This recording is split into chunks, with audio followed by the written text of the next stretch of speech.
In a darkened room in Surrey, on the first morning of September 1859, a disk of light 11 inches across lay on a sheet of paper, and a man sat drawing on it. The light came through a telescope at the window, out of the eyepiece rather than into it, thrown down onto a screen at the far end. That's how the sun is safely looked at, then and now.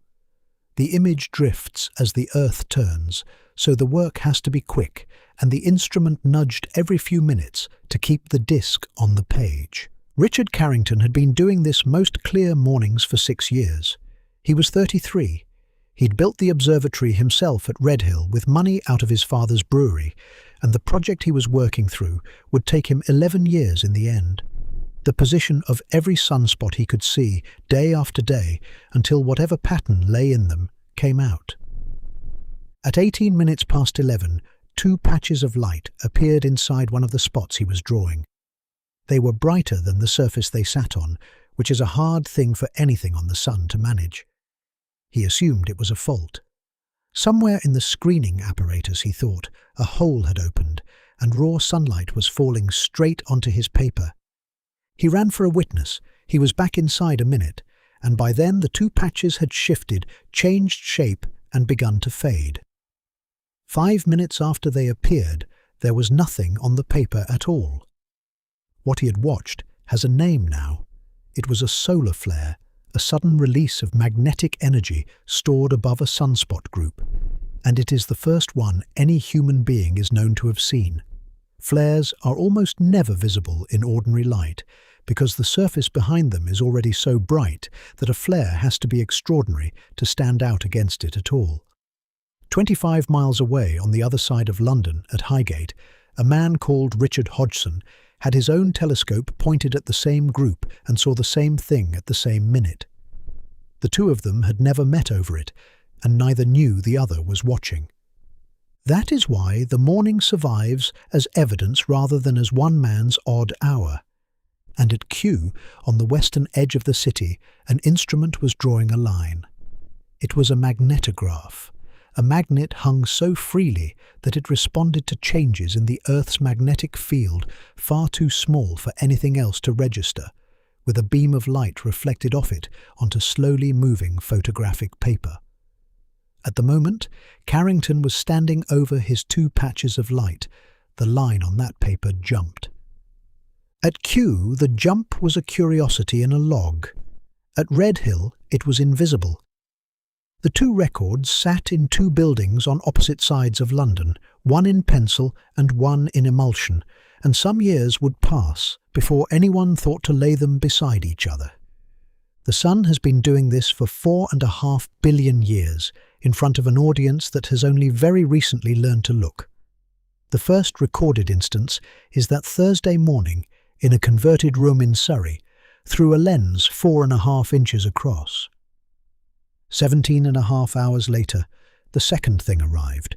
Through that night and into the next, the Earth's magnetic field was pushed about as far out of shape as it has ever been pushed in the whole time we have had instruments to watch it, and every long wire on the planet felt it. If you had been standing outdoors that night, almost anywhere on Earth, you would have looked up at a sky the wrong colour and lit from the wrong quarter, at an hour when it should have been black, and you would have understood exactly as much about it as every other person alive. There are people who got out of bed and started the day because they were certain that morning had come. Carrington held both halves. He had the flare, timed to the minute, and he had the storm that followed it 17.5 hours later, and for a short while he was the only person on Earth in possession of both. He declined to join them. In the note he published that November, writing about himself in the third person as the journals of the day required, he allowed that the coincidence deserved recording, and then added that he would not have it supposed he even leaned towards hastily connecting them. "One swallow," he wrote, "does not make a summer." He was right to hold back, though the reason lay past anything available to him. In the physics of 1859, light crossed the gap from the sun in 8 minutes, and everything else took months, or stayed where it was. A generation later, Lord Kelvin worked out how much energy the sun would have to pour into space to shift the Earth's magnetic field that far, arrived at a figure he considered absurd, and concluded that the whole business had been coincidence. He was reasoning correctly. What he was reasoning from was incomplete. It took the better part of a century to find the machinery that actually carries a solar storm across 93 million miles, and by then Carrington had been in the ground for 80 years.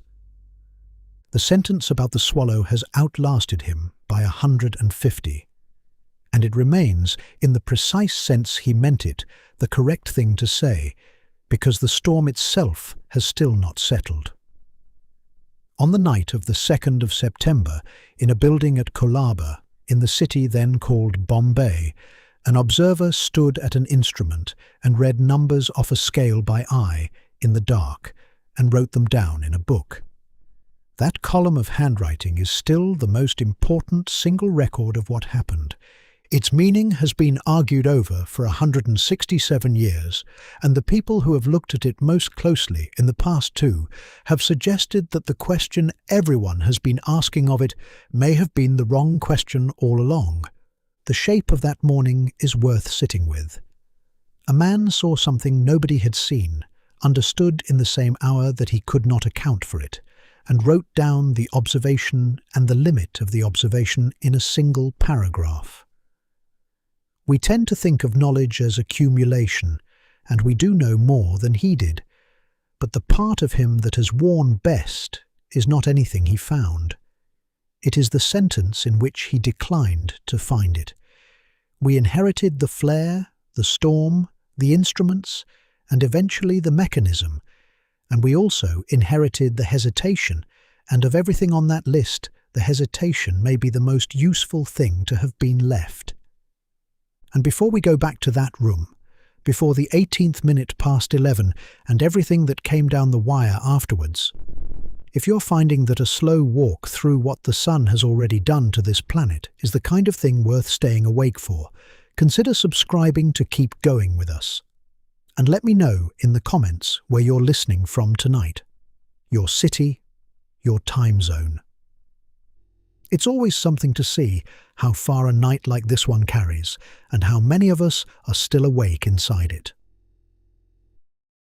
Now, let's step forward, past the fading of those two patches of light, past the rest of that Thursday, into the small hours of the 2nd of September, to a room in Boston where a man is sitting at a telegraph key and something has gone wrong with the wire. A telegraph line in 1859 is one iron wire strung on poles, and that is the whole of the installation. The circuit closes through the planet. At each end of the line, a copper plate goes down into the earth, and when you press the key in Boston, the current runs up the wire to Portland, through the sounder there, into the ground, and home to you, through whatever rock and soil and groundwater lies between. Half of everything you send travels through the earth. The engineers who arranged it that way were economizing on copper, and what they had actually assembled, without particularly meaning to, was a conductor tens of thousands of miles long with both of its ends bolted to the planet. So when the key in that Boston office began to spark, the thing sparking was a circuit with 1 foot in the ground at each end of 100 miles of iron. The operator would have felt it before he had any way of understanding it. Men up and down the northeastern lines took the current through their hands that night, and in more than one office the paper feeding through the register caught alight and had to be put out. It was happening on both sides of the Atlantic. Offices in Philadelphia and Pittsburgh and Washington sent the same reports, and so did lines across France and Britain. Some circuits went dead and stayed dead. Others worked beautifully for a quarter of an hour, failed completely, and then came back. The current in all of them was rising and falling and reversing on a schedule that nobody on the ground had set, and it was doing it everywhere at once. Here it helps to know that none of this was entirely new to them. Telegraph men had been fighting what they called earth currents since the 1840s, wandering voltages in the ground that made a line sluggish or unreadable for an hour and then let it go. The connection with the aurora was folklore in the trade long before it was physics. You saw a good display overhead and you expected a bad night at the quay. What the operators had on the 2nd of September was the same familiar nuisance, arriving at a magnitude they had no scale for. So two of them, somewhere in the middle of it, decided to find out what they were dealing with. By that point, the batteries had become an obstruction. The storm was pushing so much current up the line that the battery's own contribution was working against it as often as with it, and the signal was suffering. So Boston asked Portland to cut its battery off entirely for 15 minutes. Portland said it would do so, and then that it was now disconnected. Boston came back to say that its own battery was off as well, that they were now working on the auroral current, and to ask how the writing was coming through. And Portland answered that it was coming through better than with the batteries on.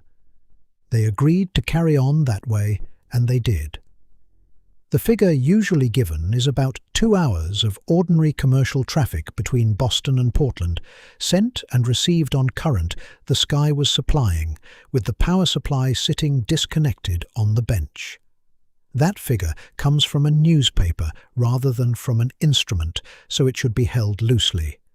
The exchange itself was printed in the Boston Evening Traveller within days, has been quoted verbatim in the scientific literature ever since, and has never given anyone reason to doubt it.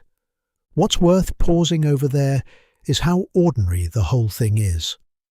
Two men 100 miles apart, sitting inside the largest magnetic disturbance this planet has ever been measured to produce, run a controlled experiment on it, politely, in writing, one line at a time. Establish that the sky is making a better power supply than their batteries, and then get on with the traffic. Working backwards from a night like that is straightforward now, though it took decades to be able to do it. For current to be forced through every long wire in the northern hemisphere at the same moment, the Earth's magnetic field has to be changing, quickly and by a great deal.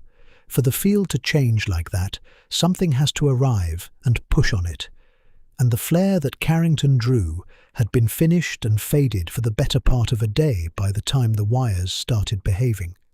Whatever did, the pushing left the sun at roughly the same moment as the light did, and took very much longer to arrive.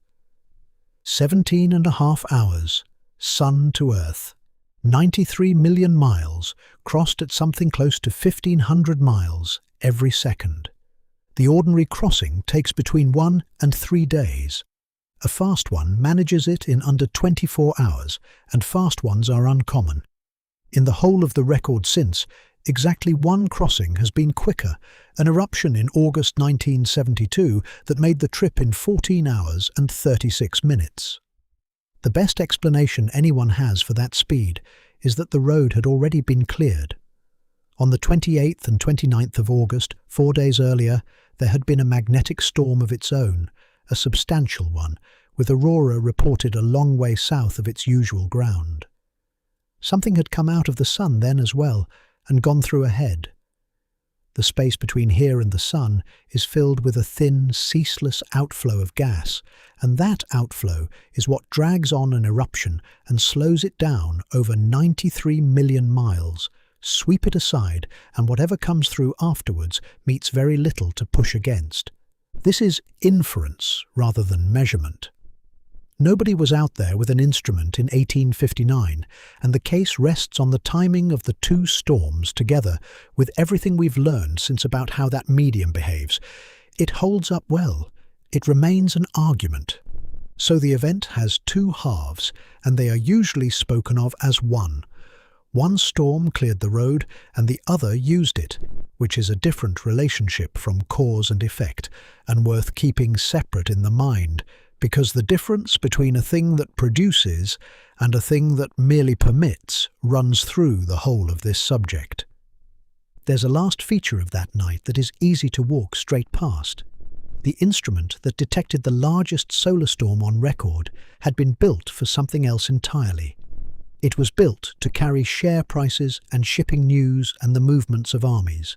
It was strung across 2 continents by companies competing on speed and cost, by men who wanted the message in Portland before their rivals had it. And every mile of it was, incidentally, and without a single person intending it, a censor. By 1859, something on the order of 50,000 miles of line ran across North America, with a great deal more across Europe, all of it earthed at both ends. On the night of the 2nd of September, all of it reported the same thing at the same time. That was the first occasion in the history of this planet on which a solar storm arrived and left a record that could be read afterwards. Storms of that size had presumably been coming all along, at whatever interval they come, through every century in which the surface of the earth was made of rock and water and wood and nothing else. They arrived, they lit the sky, they passed, and the only testimony was whatever a person happened to be outdoors to see and think worth writing down. What changed in the 1850s was the surface, and the wire, for all that it noticed first, had only ever been holding the narrow end of it. The wire ran between 2 cities. Whatever was driving current through it that night was standing over most of a hemisphere, and it had already been in plain view for hours to anyone who happened to be outside and looking up. There was light over the Rocky Mountains at 1 o'clock in the morning on the 2nd of September, and enough of it to work by. A party of prospectors camped in the high country got up. Some of them were certain the day had started, so they built the fire back up and set about cooking. The account that ran afterwards in the Rocky Mountain News was written by the men themselves, and the line that has survived from it is a plain one. Some insisted it was daylight and began the preparation of breakfast. The striking part of that is the disorientation rather than the brightness.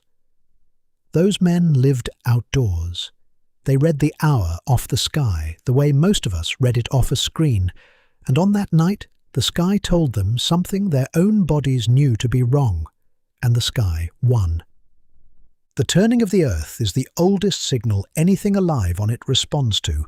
Sleeping runs on it, and so do flowering and molting and the timing of migrations, along with the daily rise and fall of a great deal of chemistry in a great many bodies, all of it keyed to a light that arrives and departs on a schedule that has held, with slow adjustments, since long before there was any biology to keep it. For a few hours on the 1st and 2nd of September, across a large fraction of the planet, that signal came in wrong. To see how far out of place the light was, it helps to know where the aurora ordinarily lives. It is a ring, an oval, strictly, sitting a few degrees off each magnetic pole, and it is up there tonight, as it was last night, as it has been on every night since this planet had an atmosphere and a magnetic field to hold one. A storm does one thing to that oval, which is to drag it downward. On a quiet night, it hangs over the top of Norway and the middle of Hudson Bay. On an active one, it comes down far enough to reach Scotland or Maine or the north of Japan, and people take photographs, and it makes the news. On the 1st of September, it came down to roughly 33 degrees of magnetic latitude. And magnetic latitude needs a word here, because the aurora answers to the magnetic equator rather than the one printed on a globe, and the two sight at an angle to each other, and the magnetic one wanders. Below that boundary, the reports thin out and then keep arriving anyway, from nearer 20 degrees, from Havana and Honolulu, from Santiago, from towns across Mexico and Colombia, from the Queensland coast, from both hemispheres at the same hour. In the northeastern United States, several people described reading newsprint by it outdoors, which is a specific enough claim to be tested and has held up. And a journalist at the San Francisco Herald, writing on the 5th, managed the best sentence anyone produced that week. The whole sky appeared to undulate, something like a field of grain in a high wind, and the waters of the bay reflected the brilliant hues of the aurora. The light is the storm. That is the thing most easily missed about an aurora, because it presents itself as weather, as something occurring in the air at cloud height, with the real event happening somewhere else and out of sight. What has actually happened is that the far end of the process has reached down far enough to touch the top of the atmosphere. When a cloud of magnetized gas arrives from the Sun and shoulders the Earth's magnetic field out of shape, the field on the night side stretches out behind the planet like something being drawn back. It stores energy while it stretches. Then it snaps forward and gives that energy up, and the release drives charged particles inward and downward. They spiral along the field lines toward the poles, picking up speed as they go, and about 100 kilometers above the ground they run out of emptiness and into air. What they strike is oxygen and nitrogen. What comes back out is light. Oxygen at around 100 kilometers gives green. Oxygen far higher, 200 or 300 kilometers up, gives red. And red is what the tropics saw, for a reason that is purely a matter of geometry. A high glow clears the horizon from very much further away than a low one does. Somebody standing in Havana was looking at the top of a curtain of light whose base was over Canada. There is a loop inside all this, and it is worth naming as a loop, because loops are where an event of this kind stops being proportionate to its cause. Air that has been struck by charged particles conducts electricity far better than air that has been left alone. Better conduction lets more current flow through the upper atmosphere. More current drives more particles down into it. The light makes the air that carries the current that makes the light. And once that is running, the size of the display has partly stopped depending on the size of what arrived. Meanwhile, the particles that stayed up there drift sideways around the planet, the positive ones going one way and the negative ones the other, and drifting charge is a current.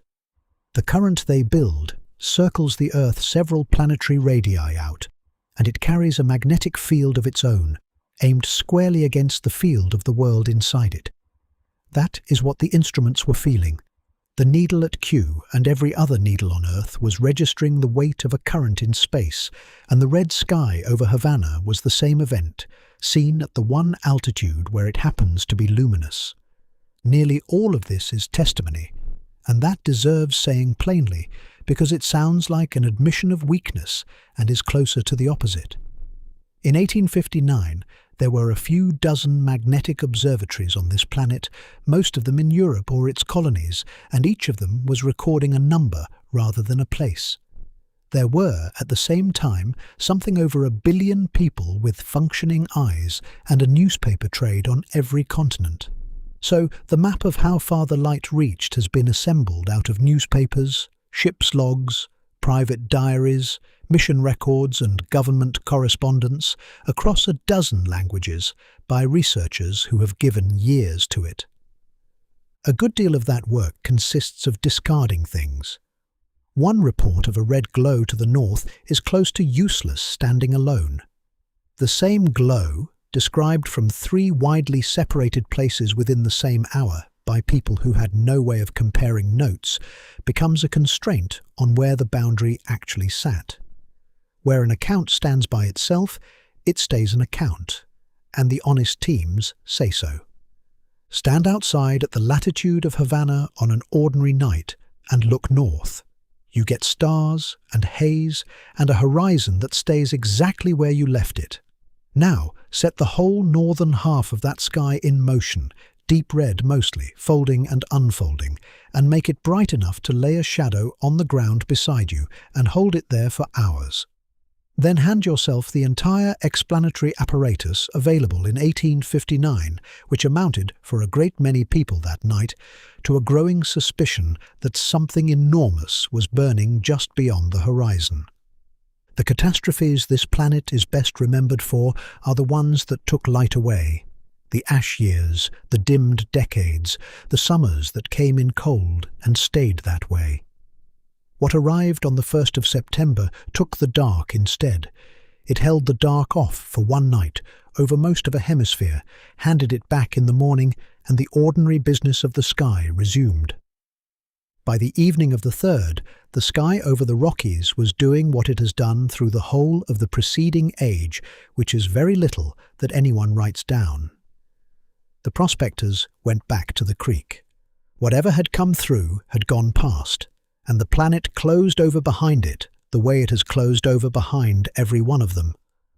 All of that still leaves the question of why this particular cloud did what it did. It took most of a century to answer, and the answer, when it came, had very little to do with how large the thing was or how fast it was travelling when it arrived. What decides it then? 2 clouds leave the sun in the same week, carrying roughly the same amount of gas at roughly the same speed. One of them crosses the gap, arrives, and the planet barely registers it. A bump on the instruments, an aurora over Tromsø, and a quiet week. The other crosses the same gap and takes down the telegraph system of 2 continents. The difference between them is a direction. Between the sun and everything else there is a wind. It blows constantly and in every direction at once, and it's made of the sun's own outer atmosphere escaping. Hydrogen and helium stripped of their electrons, moving outward at 300 to 800 kilometers a second, continuously, for the whole of the sun's existence. By the time it reaches us, it is thinner than the best vacuum routinely produced in a laboratory, a handful of particles in a cubic centimeter. And it brings something with it that matters a great deal more than the gas does. The sun's magnetic field is frozen into that wind, locked into the moving material and dragged out along with it, so what arrives here is already magnetized and already has a direction of its own.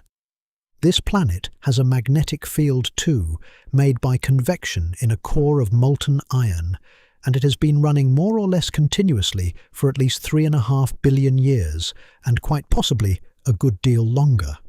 Left to itself, that field would be roughly symmetrical, the tidy pattern of iron filings around a bar magnet, reaching outward in all directions until it faded into nothing. The wind arrives and rearranges it. On the sunward side, it presses the field lines inward until the outward push of the field balances the inward push of the wind.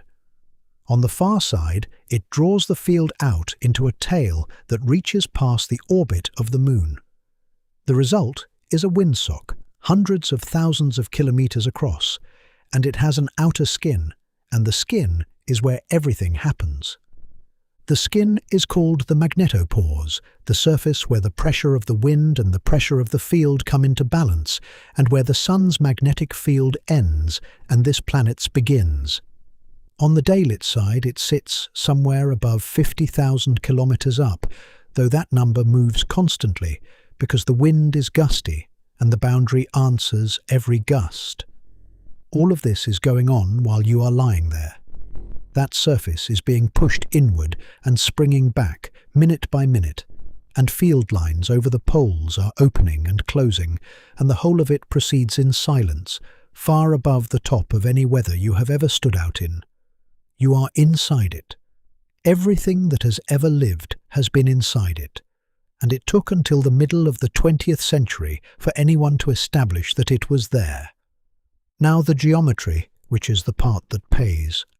At the nose of that boundary, the point on the daylit side nearest the sun, this planet's field points north. That's simply what a dipole does.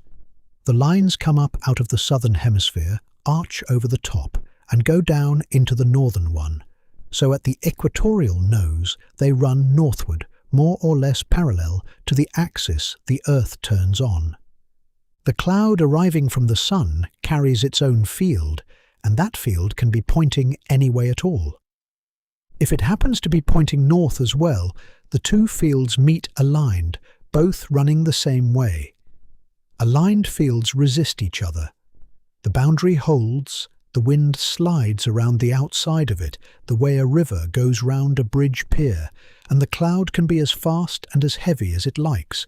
It will shove the boundary inward, the boundary will spring back, and very little of what it carries will get inside. If it happens to be pointing south, the two fields meet head-on and opposed. and opposed magnetic fields, pressed hard enough together, do something that is genuinely difficult to picture. They break and rejoin. A field line coming from the sun and a field line coming from the earth snap and splice into one another, so that what were two separate fields become a single continuous one, with one foot planted out in the solar wind and the other planted in the polar cap of this planet. That process is called reconnection, and it is the most consequential thing in this entire subject. What follows is that the magnetosphere is now open. It has spent its existence as a closed container, and it is suddenly a container with a hole in the lid and a hose fitted into the hole. The solar wind, streaming past, takes hold of each newly spliced line and drags it backwards over the pole and lays it into the tail. Every line laid back adds energy to the tail. The tail stretches and goes on stretching for exactly as long as the arriving field keeps pointing south. That stretching has an end, and what the tail does at the end of it, the snap, the release, the plasma driven back inward, carries a name of its own, a substorm, and it is what lit the sky over the Rockies and drove the current up the wire into Portland. But the release was always the easier half of this to understand. Everything the tail gives up, it was handed first, and it was handed at the front, on the daylit side, by a boundary that had been opened by an orientation.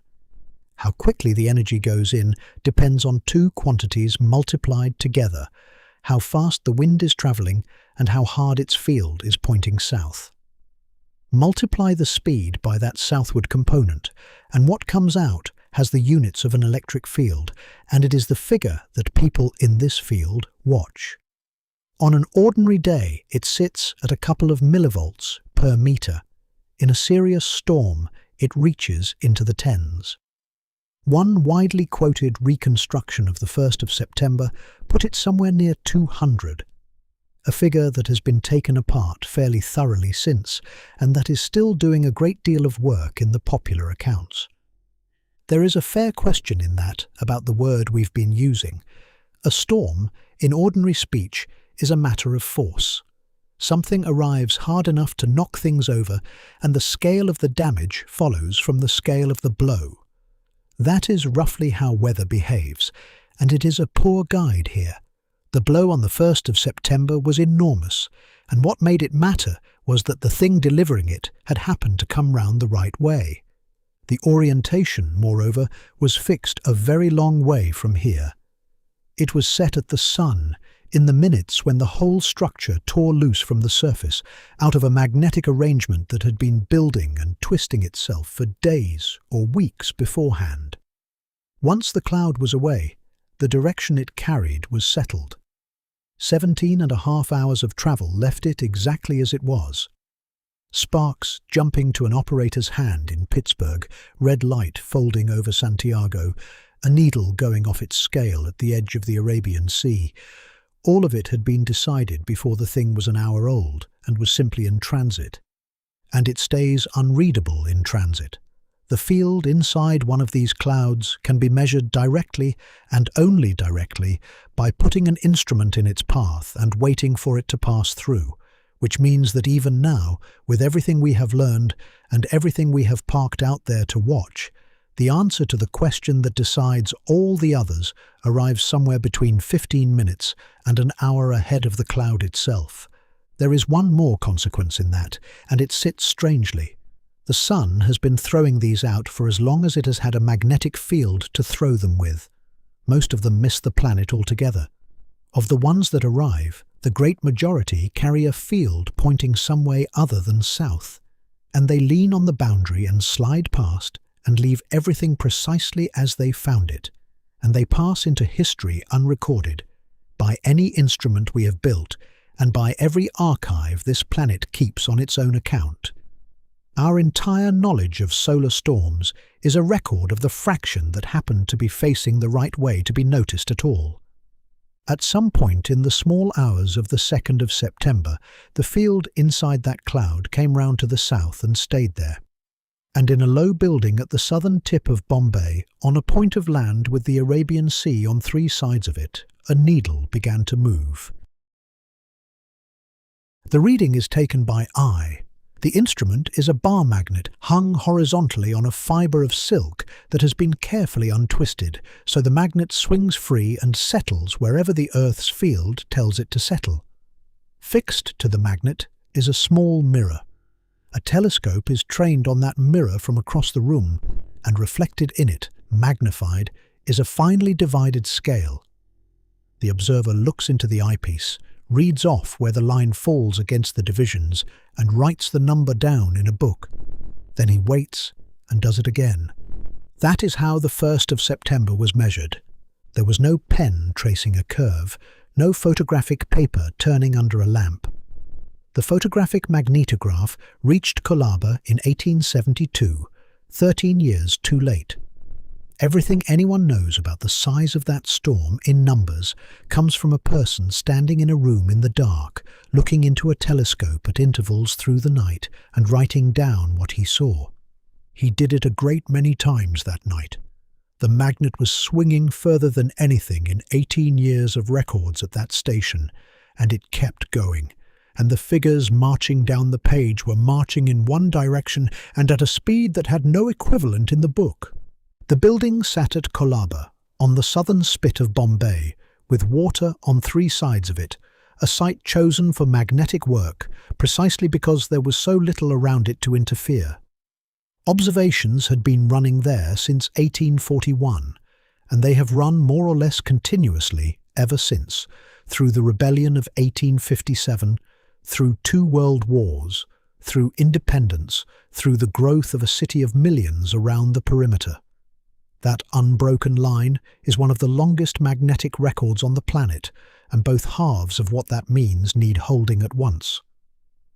By the standards of anything human, 185 years of daily readings is an extraordinary act of persistence. By the standards of the thing being measured, a field generated by convection in a core of molten iron, which has reversed its own polarity hundreds of times, it is a sliver so thin it barely counts as a sample. The instruments were eventually driven out of the city altogether. In 1904, the magnetic work was moved down the coast to Alibag because Bombay had electrified its tramways, and a tram is a long metal conductor with a substantial current running through it, and the magnetometers could feel every single one. We know whose name went on the published volume for 1859. Whether that is the same hand that was at the eyepiece through the small hours is a separate question, and the record is silent on it. Decades later, the observatory's first Indian director gathered the whole archive into a compilation that researchers still work from, and his name is attached to that. The person who actually sat there on the night of the 1st of September watching a magnet do something no magnet at that station had done before is anonymous. What his figures show is a fall in the horizontal strength of the field of roughly 1600 nanotesla. To feel what that is, it helps to know what it is a fraction of. The horizontal component of the Earth's field at the latitude of Bombay runs somewhere around 37,000 nanotesla.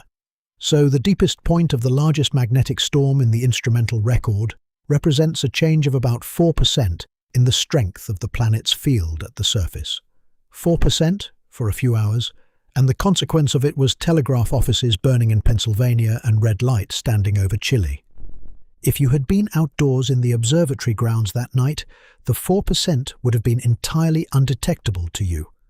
It is silent and it is weightless. You would have noticed the sky if the cloud thinned enough to let you see any of it, and you would have gone to bed knowing considerably less about the night than the man indoors with the scale. Now the argument, which is where the real interest in this lies. The figure a storm of this kind is usually quoted in is an index of magnetic disturbance, and the definition is where almost the entire dispute lives. It measures how far the horizontal strength of the field has been pushed down at low latitudes, near the equator, where the ring current shows most cleanly and the auroral zone interferes least. To calculate it, readings are taken from several widely separated low-latitude observatories, averaged around the planet to cancel out anything purely local, and then averaged again over each hour to smooth the record. What emerges is one number for the whole world, hour by hour. In September 1859, there was, for practical purposes, one usable low-latitude magnetic observatory on Earth, and it was at Colaba. So every published value for that night is a reconstruction. It is what you get by taking one station's readings and reasoning outward to what the entire planet must have been doing, and the reasoning rests on choices, and the choices are where the disagreement sits. The largest of them is the hour. The Colaba record shows a very deep, very sharp fall and a fast recovery. Smooth that over 60 minutes, the way the index requires, and most of the peak comes off it. Take the deepest instantaneous point instead, and the answer roughly doubles. In 2003, a team approached it from the physics, the shape of the Colaba curve, the transit time of the cloud, the latitudes the aurora had reached, and arrived at about 1760 nanotesla, which would place the 1st of September well beyond anything directly measured since. That number travelled. It is the one in most popular accounts, and the one people mean when they call this the benchmark event. 3 years later, another group applied the index's own definition, hourly average taken straight, and came out near 850. Others worked the same data and landed between, around 1150. In 2013, a review collected everything published, empirical and modelled, found the values scattered from roughly 600 to 1200 and adopted about 900 as a working estimate. And in 2026, a group came at the problem from the opposite end altogether, training a machine on modern sunspot photographs paired with modern magnetic maps, and then feeding it Carrington's own pencil drawing to infer what that active region's field had been. It returned about 1300. Then, in 2024, two researchers published something different in kind. Instead of offering a better number, they asked whether the Colaba record can support a number of that sort at all. Their first objection concerns speed. Somewhere inside the disturbance there is a stretch of about 28 minutes during which the field at Colaba was changing at a rate that works out to more than 2,400 nanotesla an hour. For a ring current, a belt of drifting ions several planetary radii out, to be built up that quickly, the electric field driving it would have to be at least 450 millivolts per meter. Ordinary days run at a couple of millivolts. Serious storms reach into the tens. The reconstruction that produced 1760 had already assumed 200, which is extraordinary on its own. 450 is a figure that asks to be doubted. Their second objection concerns time. A ring current is made of ions that take hours to drift around the planet and hours more to be lost from it, which means it builds slowly and drains slowly. The Colaba record rises and falls on timescales of around half an hour. Whatever was producing that on their reading was overhead rather than out in space, currents flowing in the ionosphere directly above Bombay or running down the field lines into it rather than the global belt the index was invented to measure. And having made the case, they declined to supply a replacement figure. Their conclusion is that the question has been put to the wrong instrument. The book is still there. The Indian Institute of Geomagnetism holds the Colaba archive, bound volumes, microfilm, magnetograms running back to the 1840s, and the work of converting that paper into numbers a computer can read is going on now, on the same ground, more than 180 years after the first entry was made. That is the strange thing about all of it, set side by side. There are instruments parked 1.5 million kilometers up sun of here, watching the wind arrive. There is a machine that can read a Victorian pencil sketch and infer the magnetic field of a sunspot group that stopped existing in 1859. And the thing every one of them is ultimately checked against is a column of figures that somebody wrote in a book in Bombay, at night, by eye, with the sea on 3 sides of him, 167 years ago. All of that argument, 900 against 1700, half an hour against a full one, a global belt against something local and directly overhead, is an argument about a single figure for the entire planet, which is a useful thing to have and a poor guide to what actually happens on the ground. The current that went into the wires went into particular wires in particular places, and what the Earth did beneath a telegraph office in Pittsburgh had very little in common with what it did beneath one in Marseille. When a storm of this size arrives, the figure that decides the outcome is intensely local, and it is settled by the rock. In one part of Virginia, during a storm of the size that arrived in 1859, the electric field driven into the ground would reach something like 30 volts for every kilometre it crossed. In another part of Virginia, the same night, the same storm, the same sky, standing over both of them, it would reach 0.05 of a volt. That is a factor of 600, and every bit of the difference lies underneath. It was also decided a very long time ago. Whatever separates those two places electrically was fixed several 100 million years before anyone had thought of running a wire across either of them, and it will still be there long after the last of the wires has come down. What happens in the ground is Faraday's law, the same piece of physics that runs every generator and every transformer ever built. A magnetic field that changes will induce an electric field around it. The strength of the field counts for very little in this. The rate at which it changes counts for everything. During a storm, the field above the ground is changing extremely fast. The currents flowing through the upper atmosphere swing and reverse on timescales of minutes, and every one of those swings reaches down. And the crust is a conductor. A poor one, but a conductor. Rock holds water, water holds dissolved salt, and salty water carries current.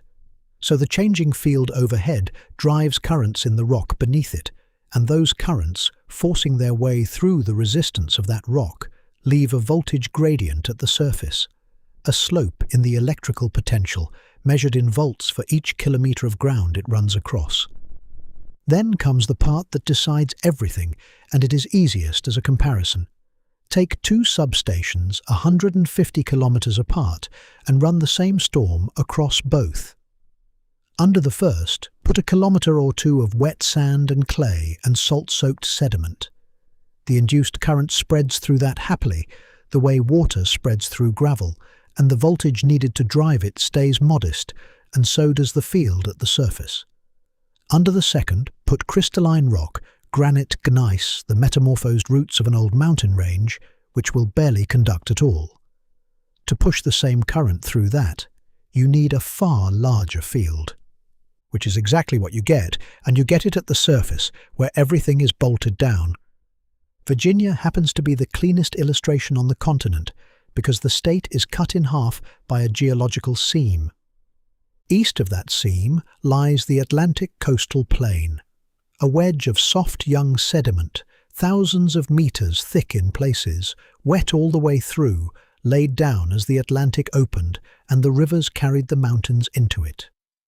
West of it lies the Piedmont, which is the hard crystalline basement showing through, the deep roots of a mountain chain welded together when Africa collided with North America and closed an ocean, then buried, then heated and squeezed until the rock recrystallized, then raised again and worn down over 300 million years until what is left at the surface is the part that used to be 20 kilometers underground.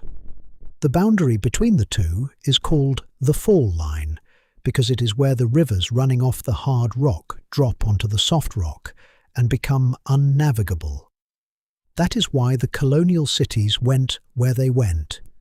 Richmond, Fredericksburg, Washington, Baltimore, Philadelphia, every one of them founded at the head of navigation, which is to say, every one of them founded at a geological contact laid down in the Paleozoic. The seam that determined where the settlements went is the same seam that determines which side of the state is electrically exposed. Move north and west and it gets more extreme. The upper Midwest sits on the southern edge of the Canadian Shield, and that rock is Archean, formed before there was free oxygen in the atmosphere, before there was anything alive on land, before the continents had assembled into any arrangement a modern eye would recognize. It is dry, dense, ancient, and about as unwilling to carry an electric current as rock gets. The two worst geoelectric hazard zones the United States Geological Survey has mapped are the northern Midwest and the Piedmont Belt east of the Appalachians, and in both cases the reason is the same: the rock refuses. The way that gets measured is a technique called magnetotellurics, which reads the natural minute-by-minute wobble of the magnetic field at the surface together with the electric field it produces and works backwards from the ratio between them to the conductivity of everything underneath. Run it at enough sites and you get a map of how the continent will respond, place by place. The survey across the contiguous United States now stands at more than 1,600 sites. And in 2025, a team took 40 of the strongest storms measured between 1989 and 2024, scaled them up to Carrington size, and pushed them through that map. More than 5 volts per kilometre across much of the East and the Midwest, something like half as much again as the storm of March 1989 delivered. And within Virginia alone, that spread from 30 volts down to 0.05. The American planning standard for this has a reference figure of 8 volts per kilometre, described as a 1-in-100-year event. What is interesting about the standard is what comes after the number. The 8 is a starting point, and it gets multiplied by 2 factors before anybody uses it. One for how far north the site sits, and one for what the ground beneath it is made of, which means the industry has already written the proposition into its own rules. The regulator has formally conceded that the rock decides. And the last piece of it is arithmetic. A voltage gradient of 5 volts per kilometre does very little to a short thing. Across a transmission line 200 kilometres long, it is 1,000 volts, pushed steadily and in one direction along a conductor that was designed to carry alternating current and is earthed at both ends. The field does the work, the length collects it, which is the reason a telegraph office in 1859 and a modern substation belong in the same account at all. They have nothing in common as technology. One is iron wire, wooden poles and a wet cell battery. The other moves 765,000 volts across a subcontinent. What makes a network vulnerable to this is its shape, length, metal, and a connection to the ground at each end. And that specification was met by the line into Portland. And it is met, far more thoroughly, by everything strung across the continent since. The shield finished forming before there was oxygen in the air to breathe. The Piedmont was assembled by a collision that took tens of millions of years to complete, and has spent the last 300 million being worn back down. Those are the slowest processes this account has anything to do with, and they set the terms for the fastest. Just after 2 in the morning on the 13th of March, 1989, on some of the oldest and most stubbornly resistive rock on the North American plate, a fully operational power grid went completely dark. From the first fault to the last, the whole of it took 92 seconds. The first machine to leave was a static compensator on the transmission corridor running south out of James Bay, and it left at 17 seconds past 2:44 in the morning. It had detected a distortion in the current passing through it, concluded that a distortion of that kind meant a fault somewhere, and disconnected itself before the fault could damage it. That was precisely what it had been built to do. Within about a minute, 6 more had done the same thing, for the same reason, every one of them behaving correctly. And with the 7th gone, the network across most of Quebec had lost its ability to hold its own voltage up. Following what happened next requires knowing what those machines had been supplying, and it is the least intuitive quantity in the whole of electrical engineering. Reactive power is the part of the flow that never arrives anywhere. Every transformer and every motor on a network spends each cycle building a magnetic field and then letting it fall 60 times a second, and the energy that goes into building it comes back out when it collapses, having done no work in either direction. It still has to come from somewhere, and it still has to be there. What you buy with it is voltage. A network carrying plenty of reactive power in reserve holds its voltage steady and firm. A network running short of it sags, and if you let it sag far enough, it goes over altogether. Static compensators exist to supply that reserve on demand, second by second, which is why a large network keeps several of them. The distortion that sent them away had come up out of the ground. Geomagnetically induced current arrives at a substation the way any current arrives, along the transmission line, and it goes to Earth through the only path available to it, which is the neutral connection at the bottom of the transformer windings. That current is effectively direct. It does not alternate. It simply sits there, pushing steadily in one direction through a machine designed around the assumption that everything in it reverses 120 times a second. Inside the transformer, the magnetic flux in the iron core is supposed to swing symmetrically, up and down about zero, staying comfortably within the range where the iron responds in proportion to what it is given. A steady, direct current offsets that swing. On one half of every cycle, the core is now pushed beyond the point where the iron can hold any more field at all. It saturates, and a saturated core stops behaving like a transformer for the remainder of that half cycle, which means the current required to magnetize it stops being modest and becomes an enormous, brief, once-a-cycle spike. Two things follow, and they arrive together. The first is heat in an unexpected place. Flux that the core is too saturated to carry has to go somewhere, so it spills out of the iron and into the tank walls and the clamping structures and the steel framework, parts of the machine that were never designed to conduct anything and that heat up locally when they are made to. The second is the distortion. A clean alternating waveform is symmetrical. The top half of each cycle mirrors the bottom. Saturate the core on one half only, and that symmetry breaks, and when it breaks, frequencies appear that a healthy power system simply does not produce, twice the mains frequency, 4 times, and upward. Those even harmonics are the fingerprint of the whole problem. They are how it can be told, from the current alone, that direct current is running through an alternating machine somewhere on the system. That is where the loop closes, and it is a particularly cold one because every step in it is correct. The saturating transformers were consuming reactive power at several times their normal rate, so the reserve was being eaten. At the same moment, those same transformers were flooding the network with harmonics, so the equipment supplying the reserve was reading a fault and removing itself. Less reserve meant lower voltage. Lower voltage meant more current drawn to deliver the same power, which meant more stress, which meant more protection operating, which meant less reserve again. Nothing in that sequence malfunctioned. Each relay looked at what was in front of it, applied the rule it had been given, and acted to protect the machine in its care. The aggregate of all those correct local decisions was a province in the dark.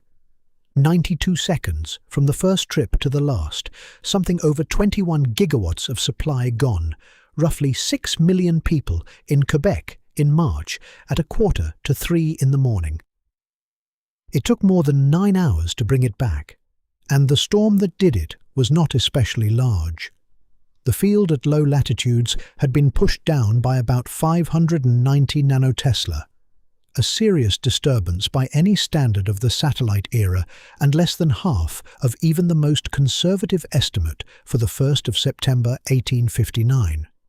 Now, the part of this that is usually told wrong, and it is worth stating fairly because the wrong version is wrong for understandable reasons. The popular account of that night is that the transformers exploded. It survives because two true things happened close together.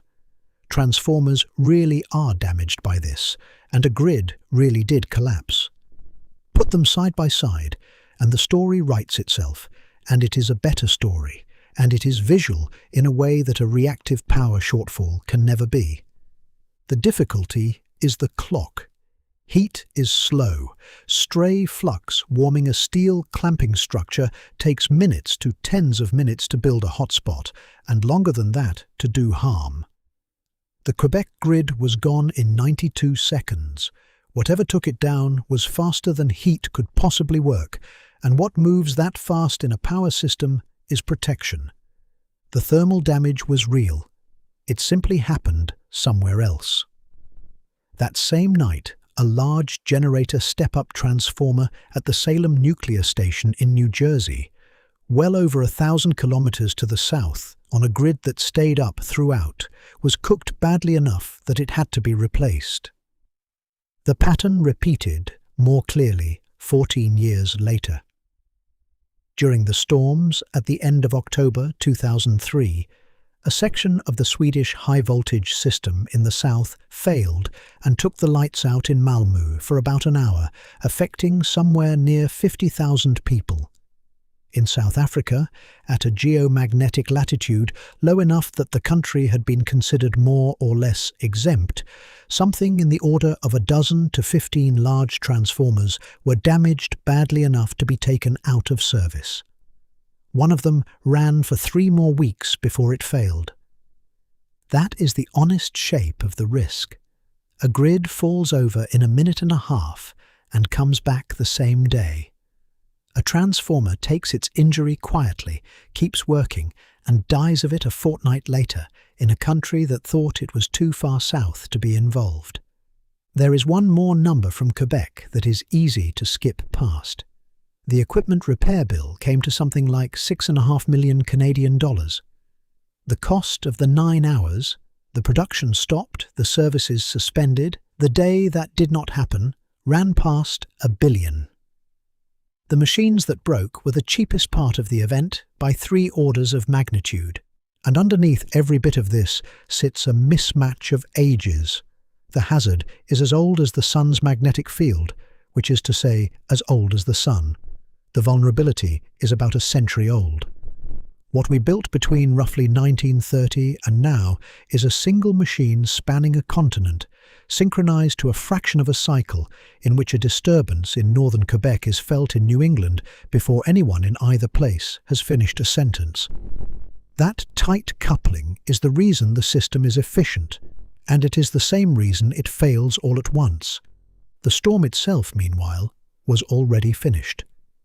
By the time the crews in Quebec had the lights back on, the 2 clouds that caused it were past the Earth and heading out toward the orbit of Mars, and the region on the sun that had thrown them was rotating round toward the far side. Nothing that happened afterwards, the transformer in New Jersey, the substations in South Africa dying by inches through November, had anything left to arrive. The event was over. The consequences simply hadn't finished. Sitting underneath the whole of it is a question that no substation and no magnetometer can answer on its own. How often does this happen? And how often does something arrive that would make March 1989 look like a quiet night? The instrumental record reaches back to the 1840s, which sounds like a great deal of history and is, for a question of this kind, very close to nothing. To get behind it, you have to stop looking at instruments altogether and start looking at things that were alive at the time. Somewhere in the wood of a Japanese cedar between the ring laid down in the year 774 and the ring laid down in 775, there is a step. It is invisible. There is no change in colour, no difference in density, nothing a hand run across the cut surface would find. The step is in the chemistry, in the ratio of one rare form of carbon to the ordinary kind, and it took a mass spectrometer and a great deal of patience to see it at all. In 2012, a physicist named Fusa Miyake, working at Nagoya, sliced cedar rings finely enough to sample within a single growing season, ran them through, and found that the level of radiocarbon in the atmosphere had gone up by about 12 parts in every 1,000 between 1 year and the next. The ordinary year-to-year wobble is a fraction of 1 part per 1,000. So the first response, quite properly, was to suspect the measurement. That is what a careful field does when a number arrives that the physics of the day has no room for, and it is the same reflex that met a pair of white patches on a screen in Surrey 153 years earlier.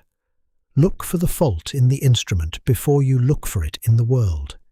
It is nearly always the right call, and on both occasions it was the wrong answer. The wood, meanwhile, had been holding that step for 1,238 years, waiting for somebody to put the question to it. What makes the archive work is a chain of ordinary processes that happen to link the sun to a tree. Cosmic rays striking nitrogen high in the atmosphere knock it into carbon-14. The carbon-14 oxidizes, joins the general circulation as carbon dioxide, and within a year or two is spread through the whole atmosphere. A tree takes in that air, builds it into sugar, and lays the sugar down as one ring of new wood, 1 ring per year, no exceptions, in any climate with a growing season and a dormant season. So the radiocarbon in a given ring is a sample of the air in the year that ring grew, sealed and dated. And there's an inversion in it that is easy to miss. Across the ordinary 11-year cycle, an active sun lowers radiocarbon production because a strong solar magnetic field sweeps galactic cosmic rays out of the inner solar system before they arrive. A particle event does the opposite. It is the one circumstance in which the sun itself supplies the particles, and the record runs the other way. The signal is also heavily damped. Most carbon-14 produced in the atmosphere ends up dissolved in the ocean within a few years, so what shows up in the air is a small residue of what was actually made. A rise of 12 parts per 1,000 in a single year implies a production event of a size that has no counterpart in the satellite era, which is why only the very largest of these leave any trace at all. The threshold for visibility sits somewhere around 10 times the storm of 1859. Trees have been laying down annual rings for something like 385 million years. Almost all of that wood is gone.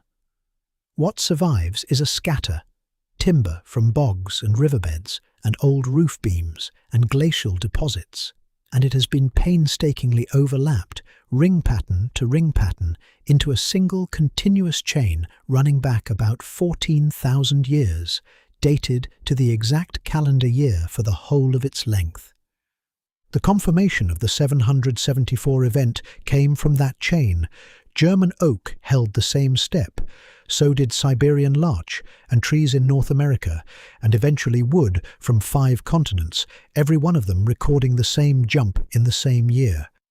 And then the check that mattered most because it came from a completely different archive using completely different chemistry. In Greenland and Antarctic ice, beryllium-10 and chlorine-36, 2 other isotopes made by particles hitting the upper atmosphere which fall out in snow rather than being taken up by plants, show their own spikes at the same date. The 2012 paper itself is worth reading for what it declines to do. It reports the measurement, establishes that it is real, and then stops short of naming a cause. A solar event of the required size looked, at the time, implausibly large. A nearby supernova was raised as an alternative and taken seriously.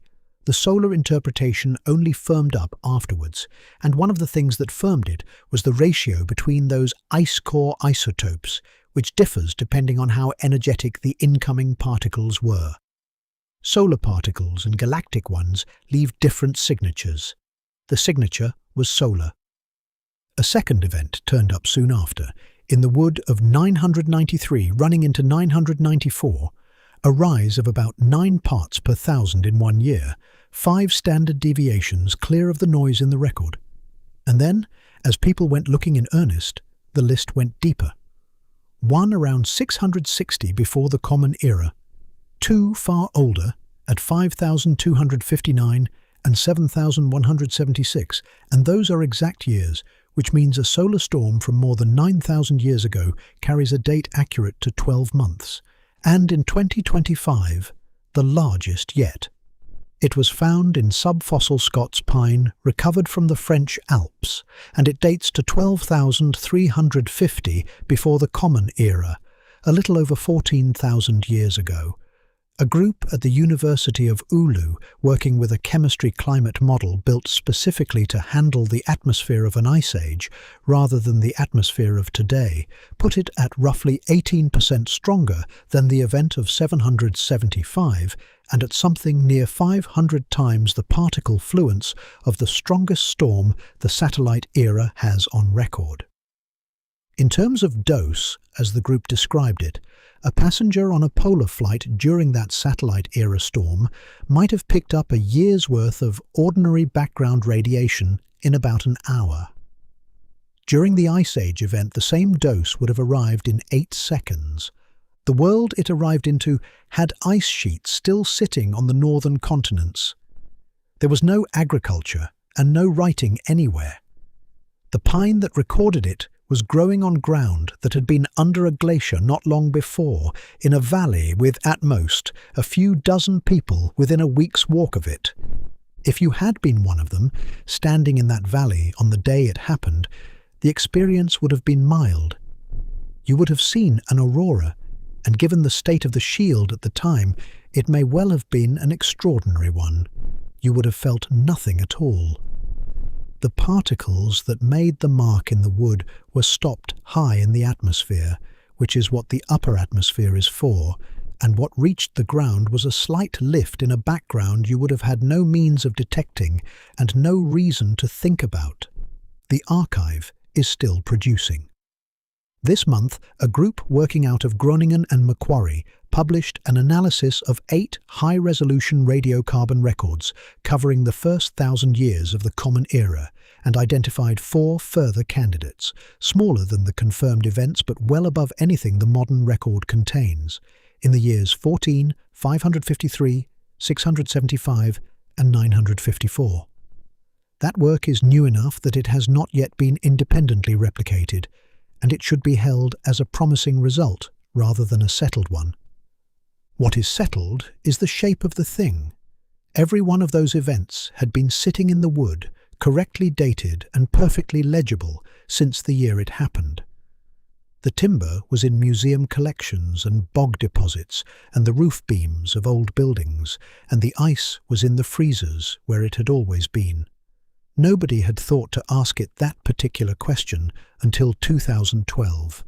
One caution belongs with all of it. What these isotopes count is particles. How many arrived and how energetic they were. That is a different quantity from the one the man in Bombay was reading off his scale, and the two do not have to travel together.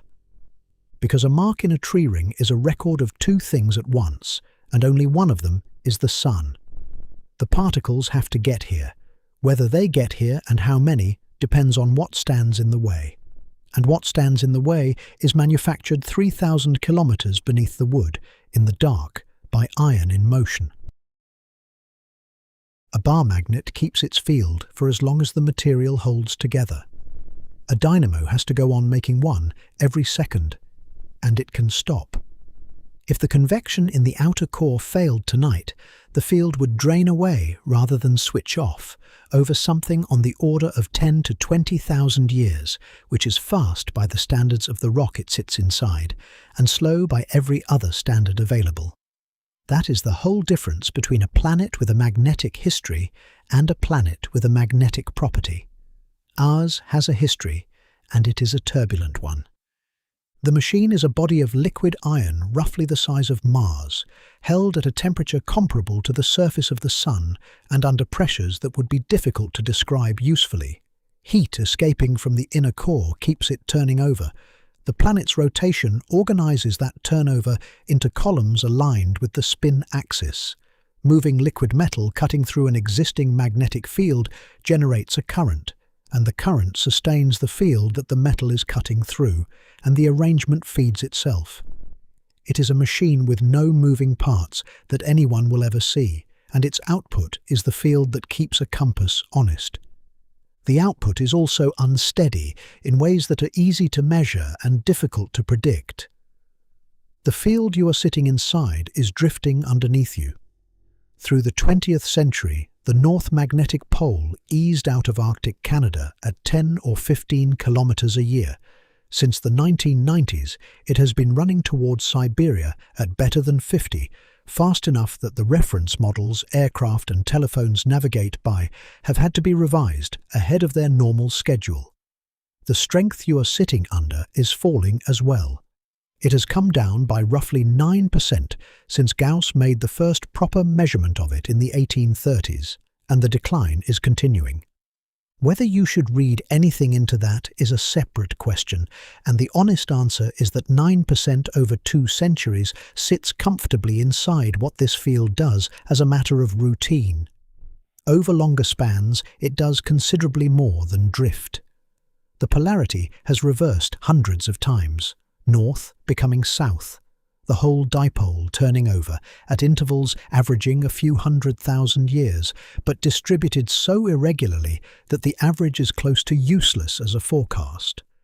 The last full reversal was around 780,000 years ago, which is a longer gap than usual and means nothing in particular. And in between the reversals, there are the near misses. The field weakens sharply, the poles wander a long way from where they belong, and then, instead of completing the flip, the whole thing recovers to the polarity it started with. Those are called excursions, and there have been many. One of them is better documented than all the others. It carries the name La Champs, after a set of lava flows in central France, where it was first identified in the 1960s. Iron-bearing minerals in cooling lava lock in the direction and strength of the field that surrounds them as they solidify, which makes every basalt flow a dated magnetic snapshot, and the flows at that site were pointing the wrong way. About 41,000 years ago, the strength of the dipole fell to roughly a tenth of what it is now. The disturbance ran for something close to 1,800 years from beginning to end, with the deepest phase lasting around 3 centuries. Modelling published in 2025 worked out what that meant for the boundary at the front of the magnetosphere. The surface where the pressure of the solar wind and the pressure of the field come into balance. It ordinarily stands 8 to 11 planetary radii out on the daylit side. At the worst of the excursion, it came in to about 2.5, and the auroral oval left its ring. Over the northern hemisphere, it wandered out of the Arctic, across western Eurasia, and down into northern Africa, reaching the northwestern Sahara. In the south, it shifted off Antarctica toward eastern Australia and New Zealand. For a span of centuries, the light that most of humanity has to travel to see was an ordinary feature of the sky over the desert. The way any of this is known is the isotopes. With the shield at 1/10 of its strength, far more of the galactic cosmic ray flux reached the atmosphere, and beryllium-10 was produced at about twice the present rate, continuously, for the duration. That elevated stretch sits in Greenland and Antarctic ice as one of the most legible features in the entire record. What that record is showing us is a shield coming apart over a span longer than the whole of recorded history, and the thing that deserves attention is what was happening underneath it. Roughly 60 to 80 generations of everything alive on this planet lived their entire lives inside that excursion. For every one of them, it was simply the sky, the only sky there was, with the only aurora and the only compass directions they would ever need. And the excursion, which is written across the isotope archives in letters a metre high, is close to invisible in the fossil record. Whatever it cost, the bill did not arrive in extinctions. Which brings the two halves of this together, and it is the reason a story about telegraph wires belongs in a history of the planet at all. In 2024, a group ran an extreme solar particle event through an atmospheric chemistry model under different field strengths to find out how much the shield actually matters. The mechanism they were tracking is a chain. Energetic protons arriving in the upper atmosphere break apart nitrogen and oxygen molecules. The fragments recombine into nitrogen oxides, and nitrogen oxides destroy ozone catalytically, one molecule taking apart a great many, over and over, until something removes it. Under the field, as it stands today, the model gives a rise in nitrogen oxides confined largely to the polar stratosphere and mesosphere, and a reduction in ozone outside the tropics lasting about a year. Under a field of zero, the picture changes in kind rather than degree. Nitrogen oxides rise throughout the whole atmosphere. Stratospheric ozone is severely depleted for several years running. Ultraviolet at ground level stays elevated for as long as 6 years, with the index up by 20 to 25% and modelled rates of solar-induced damage to DNA up by 40 to 50. Two cautions belong with those figures. The zero field case is a modelling extreme, more severe than anything the geological record contains. Lachamps at a 10th cites somewhere between the two ends, closer to the difficult one. And the numbers describe a column of atmosphere and a rate of molecular damage rather than any particular consequence for anything living, which is a distinction the model itself is careful about. But the shape of the result is solid, and the shape is the point. The identical event, arriving at the identical planet, means something different depending on the state of a magnetic field produced by iron convecting in the dark 3,000 kilometers down. The sun supplies the storm. The core decides what the storm is worth, and the core, in the end, sorted itself out. Whatever went wrong in that machine 41,000 years ago corrected over 1,800 years, the dipole rebuilt to its original polarity. The oval retreated north out of the Sahara and went back to its ring, and the beryllium in the ice settled to its ordinary rate. Everything underneath it, having spent the entire episode without any means of knowing that anything unusual was happening, carried on. That is the useful property of an isotope archive, and it works in both directions. A record that will faithfully register a weakened shield for 18 centuries will just as faithfully register a single enormous particle event in a single year. And it will register the absence of one with exactly the same reliability. Go looking for it in the ice then. Take a core out of Greenland, saw it into annual layers, find the layer that fell as snow through the winter after the storm, and run the chemistry to see what you can recover of the 1st of September. What comes back is a fire. There is a spike of nitrate in that layer, in one Greenland core, and it is a good clean spike, and for a long while it was red as the sun. Then somebody measured the rest of the chemistry sitting beside it. Ammonium, formate, black carbon, and vanillic acid, which is what lignin becomes when wood burns. And the spike stopped being solar and became smoke. That came out of a survey published in 2012, which went through 14 well-resolved ice core records from both polar regions and asked all of them the same question. One of the 14 carried a nitrate spike dated to 1859. The Antarctic cores ran smooth straight through the period, and in Greenland there were spikes scattered across the 40 years either side of the date, in such numbers that picking any one of them out means you need a reason to choose it. And wherever the additional chemistry had been measured, the reason turned out to be burning. The idea had been a reasonable one, and it rested on real physics. Energetic protons arriving in the upper atmosphere break nitrogen apart. The fragments end up as nitrogen oxides, and nitrogen oxides come down eventually as nitrate in snow. Measure nitrate in ice, and in principle, you are counting particle events.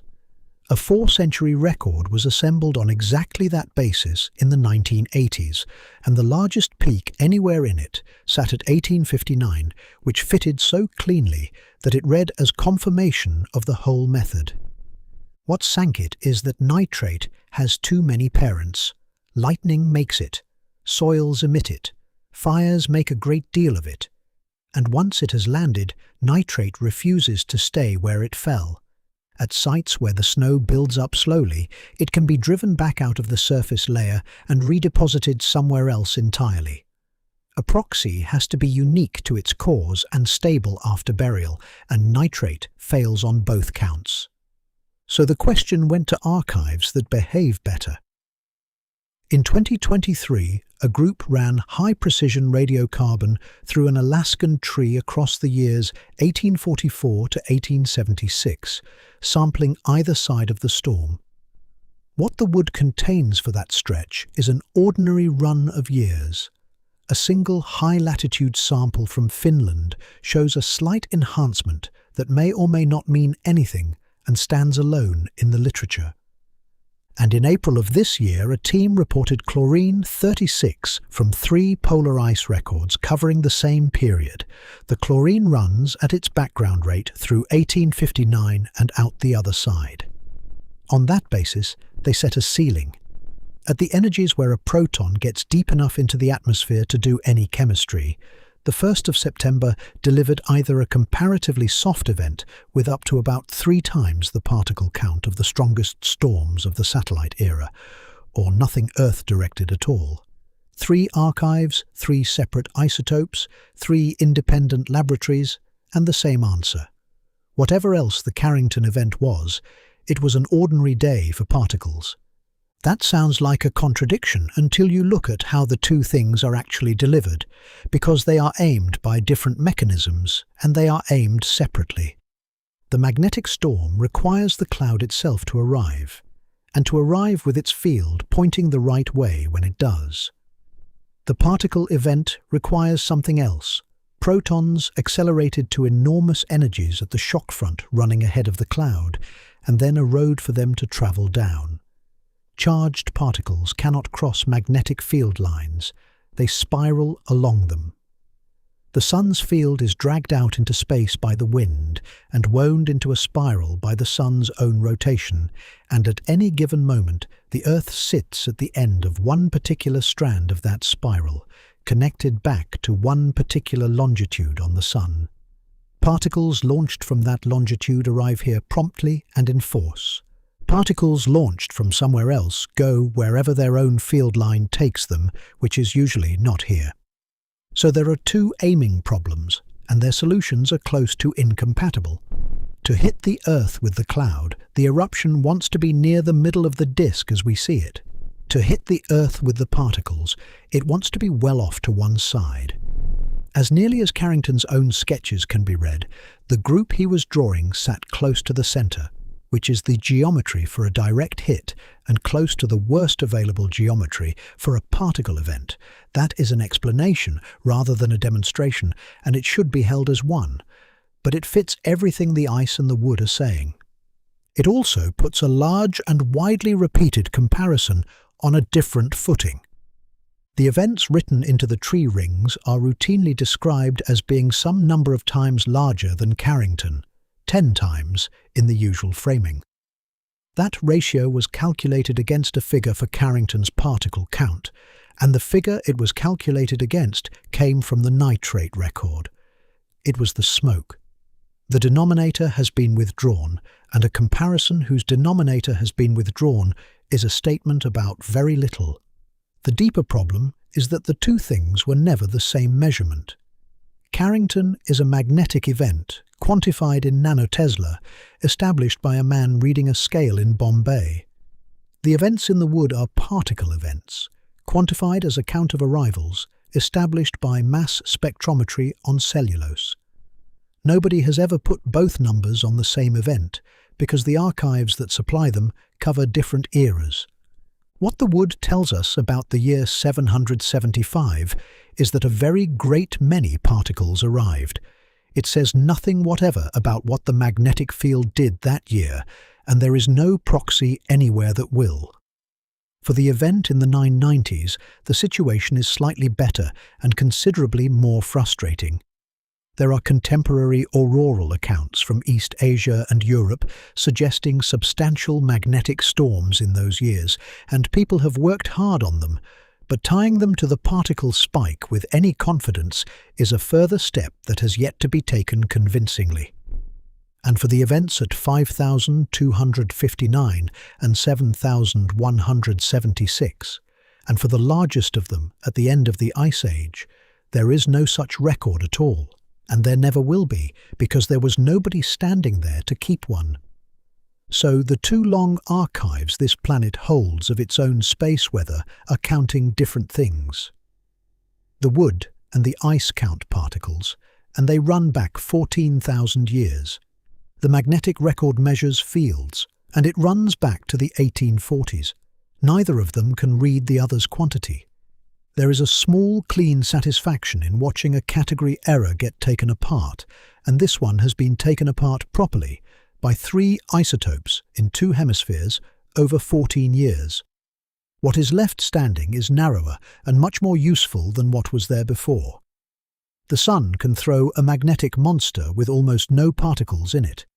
Presumably, it can also throw a wall of particles with a modest magnetic storm behind it. The two are separate weapons, and the archive we happen to possess determines which one we can see. So the only storms whose magnetic size can be discussed at all are the ones that happened while somebody was watching a needle. And that record is 180-odd years long. The most instructive entry in the whole of it is dated the 23rd of July 2012. What makes it instructive is that it missed. There was one thing in the way that day, and by a coincidence the field is still faintly stunned by, it happened to be an instrument. The spacecraft is called Stereo A, and in July 2012 it was sitting roughly a third of the way round the Sun ahead of us, doing what it had been put there to do, watching solar eruptions in profile from a vantage point off to the side so that the shape of a cloud could be seen rather than inferred. On the 23rd of July, a cloud came out of the Sun at a speed that put it past the spacecraft's position in under 19 hours, and instead of watching it in profile, the spacecraft went through the middle of it. What it found in there had no equal in any record. The magnetic field inside the ejector peaked at about 109 nanotesla.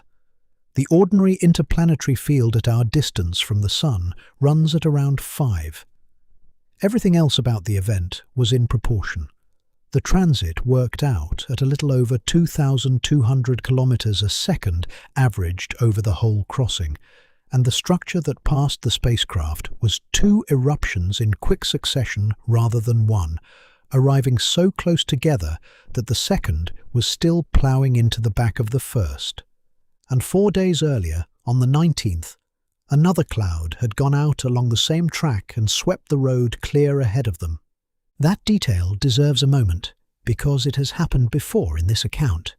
The 2 most extreme sets of interplanetary conditions ever recorded, one measured directly, one reconstructed from a book in Bombay.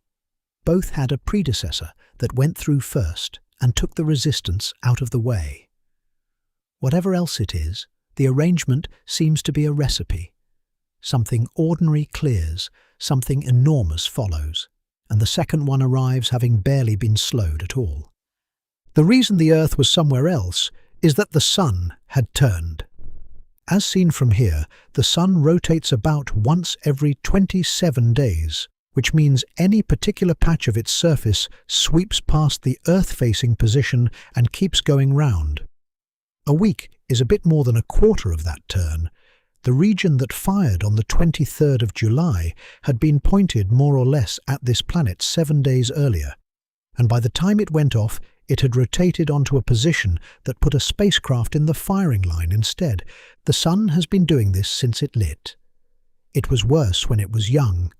a faster rotator with a more violent dynamo, throwing far larger flares far more often, as young stars of its type still do when we look at them.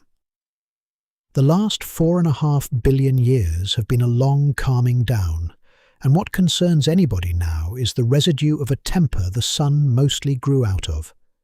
The modelling of what the July cloud would have done to the Earth has been run several times, with several sets of assumptions, and the answers land somewhere between 600 and 1200 nanotesla of depression in the field at low latitudes. The lower end of that puts it at roughly twice the storm that darkened Quebec. The upper end puts it inside the range that people are still arguing about for 1859. If something of that kind were on its way now, if the field inside it had already come round to the south and the whole structure were somewhere past the halfway mark, you would find out about it when it crossed the monitor, and the monitor sits about an hour upstream. That is the entirety of the notice available. Everything you would ever learn about that cloud, you would learn inside that hour, and every other person on the planet would learn it from the same instrument at the same moment. Which is the point at which somebody always asks how often this happens, and the honest condition of that question needs setting out carefully, because it has been badly served. In 2012, a solar physicist named Pete Riley published a paper that fitted the tails of several severity measures: flare brightness, cloud speed, magnetic depression, particle counts, to a power law, which is the standard tool for asking how frequently the very largest members of a population turn up. Run out to Carrington's size, his fit gave roughly a 12% chance in the following decade. He wrote the number down, surrounded by qualifications, that the method assumes the underlying statistics stay constant over time, that long-term drift in the Sun's behaviour is unaccounted for, that a tail fitted to a handful of points is a tail fitted to a handful of points. The number travelled and the qualifications stayed behind. 12% has now been quoted as an established figure for 14 years, and it is very often the only figure quoted. Later work using different tools has come out an order of magnitude lower. One analysis, fitting a different family of extreme value distributions, puts the chance of a Carrington-scale storm in the coming decade somewhere between about 0.5% and 2%, with a central estimate just under 1. Other approaches land in between.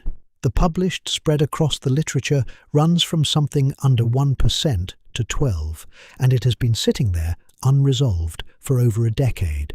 The reason it stays unresolved is arithmetic rather than disagreement about physics. The instrumental record is 180 years long, and the number of events in it that plausibly belong to this class is 3. Fitting the shape of a tail to 3 points is not a procedure that can succeed. The record constrains the rate loosely. Something of this size happens on the order of once or twice a century, and that much is solid. What it cannot do is fix the shape of the distribution, and the shape is where the entire answer lives. There is a further thing the record settles, and it settles it in the reassuring direction. These events have no memory. The Sun does not keep a schedule, and the passage of quiet decades does nothing whatever to load the spring. 105 years have gone by since the last storm of the first rank, and that fact carries no information about tomorrow, in the same way that a coin that has come up heads 10 times running is exactly as likely to come up heads on the 11th. The word overdue has no meaning here, and it is used constantly. So the useful question was never when. The useful question is what exposure accumulates over an interval that somebody actually has to plan against, and whether the cost of doing something about it is smaller than the expected loss from doing nothing. Take the interval that matters to the equipment. A large transformer is built to run for around 40 years. Run the high estimate out across 4 decades, and it says something like 2 chances in 5 that a machine installed today meets one of these before it retires. Run the low estimate out across the same 4 decades, and it says under 1 chance in 25. Both of those are answers a planner can work with, and they point in the same direction, which is that the exposure is real and the interval is short enough to matter. What separates them is a factor of 11, and the factor of 11 is the whole of the disagreement. And underneath that sits a mismatch of clocks that nobody designed and nobody can fix. Grid investment is planned on decadal horizons. Standards are reviewed every 5 years. Governments think in electoral terms. The hazard runs on a clock that nobody has read yet, and the best available reading of it is 180 years of notes taken by people who were mostly measuring something else. That is an argument about numbers, and it sits alongside a question that numbers are poorly built for. What does an event of this kind actually do to the planet as it stands now, with everything strung across it and everything parked above it that has gone up since 1859?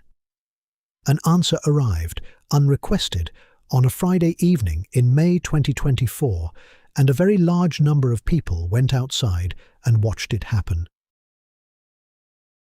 Phones were better at it than eyes were. That is the detail most people who were outside that night remember afterwards, and it turns out to say a great deal about what they were actually looking at. Across the southern United States, over England and Ireland, over northern Mexico and the Gulf Coast, and a long list of places that see an aurora approximately never, the sky on the evening of the 10th of May 2024 looked pale and faintly luminous and somehow wrong. A grey wash standing to the north that could nearly have been light off a distant town. Hold up a telephone, leave the shutter open for 3 seconds, and the screen came back full of magenta and green. The storm carries a name, which is unusual for a storm. It is called the Gannon Storm, after Jennifer Gannon, a space weather physicist who had spent her working life on precisely the problem it caused, the currents these events drive into power systems, and who died 8 days before it arrived. The people in the field named it for her. What produced it was a single sunspot group, and an enormous one, large enough that people were looking at it through eclipse glasses left over from the previous year. Over about 4 days, that group threw off something like 6 separate eruptions in rapid sequence. And because the later ones were faster than the earlier ones, they caught up. What reached this planet was not 6 clouds arriving one after another, but a compound structure merged in transit, arriving as a single sustained shove that went on for the better part of 2 days. The measurements put it at the top step of the 5-point scale used to grade these things, the first time that step had been reached since the Halloween storms of 2003. The field at low latitudes was pushed down by about 412 nanotesla, and the boundary at the front of the magnetosphere, which ordinarily stands 8 to 11 planetary radii out, was driven in past geostationary orbit, which is to say that satellites specifically positioned to sit inside the shield spent part of that weekend outside it, in raw solar wind, with no protection at all beyond their own hulls. The group itself is gone. Sunspot groups assemble over days, hold together for a few rotations at most, and then disperse back into the general churn of the surface, and that one dispersed years ago.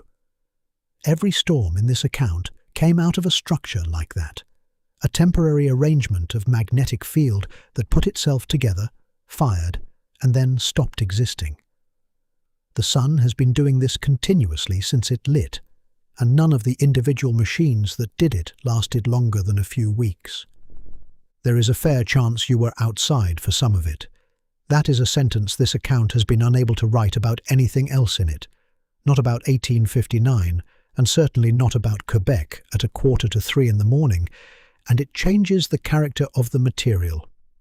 If you stood in a garden or a car park on the 10th or 11th of May and looked north or south, if you happened to be in New Zealand or Tasmania, you were looking at the largest disturbance of this planet's magnetic field in 21 years, and you were able to see it at all because the boundary that ordinarily pins that light down near the pole had been shoved inward far enough to let it spill. That is the most useful measuring stick this whole subject has, and it cuts the other way from how it usually gets used.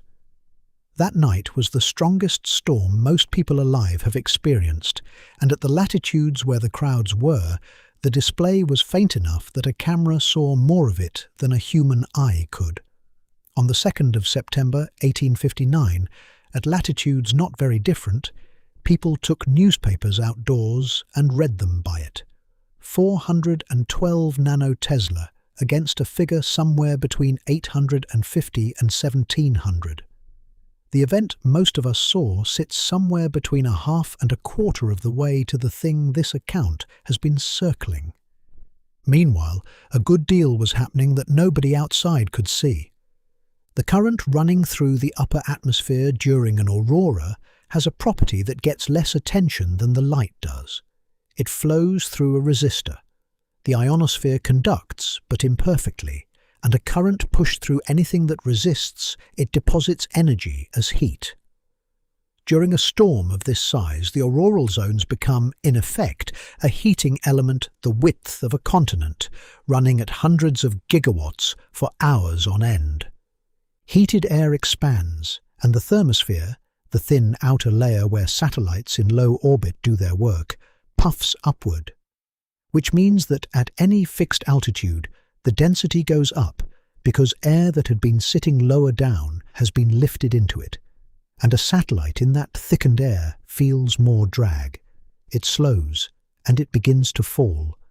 Something close to 5,000 satellites performed avoidance or correction maneuvers during that storm. In the days beforehand, the ordinary figure was around 300. Objects that had been tracked to within a comfortable margin started arriving at slightly different places than predicted, all at once, in their thousands, and the collision warning systems reacted accordingly. Satellites licensed in the United Kingdom alone saw a 35% rise in warnings issued, and on the ground, in the American Midwest, the tractors stopped. Modern grain planting runs on satellite positioning corrected to a few centimetres, which is what allows a machine to drive itself down a field and lay rows at spacings that will still make sense to the combine that comes back in the autumn. That correction depends on signals passing cleanly through the ionosphere, and on the 11th of May, the ionosphere was doing anything but behaving. One dealer network in the plains states sent out a notice telling its customers that the accuracy of some of their systems was extremely compromised. The receivers most affected were the high-precision ones. The better the equipment, the more it had to lose. Across a wide stretch of the Corn Belt, in the single week of the year when the work cannot be postponed, people shut the machines down and waited. The part of that worth carrying is what the notice warned about. The problem was not that the tractors would stop. Some of them didn't. The problem was that a machine can report a position with total confidence and be wrong about it, and a row planted on a wrong position looks perfectly fine in May. The error surfaces in October when the harvester comes back to a field whose rows are not where its memory says they are. Two more sets of numbers from the other side of the world, which together say most of what needs saying about the state of preparation. In New Zealand, more than 70 transformers were instrumented and reporting. Several of the 220 kilovolt units carried induced currents above 50 amps for extended periods, and one of them peaked at 113. The grid operator had put a mitigation strategy in place the previous year, based directly on research done on their own network, and when the forecast came in, they used it. Across the entire storm, not one customer lost supply. In Britain, the modelling afterwards suggested induced currents above 50 amps at several substations, with a peak somewhere near 68. Those are modelled figures, and they will stay modelled because England and Wales have no instruments installed on the network to measure the real thing. The group that presented the analysis attached 14 recommendations to it, and the first of them was to go and fit some. By the end of the 12th of May, it was over. The thermosphere took about a day to settle back down. The satellites climbed back to where they belonged. The farmers finished planting, a few days behind.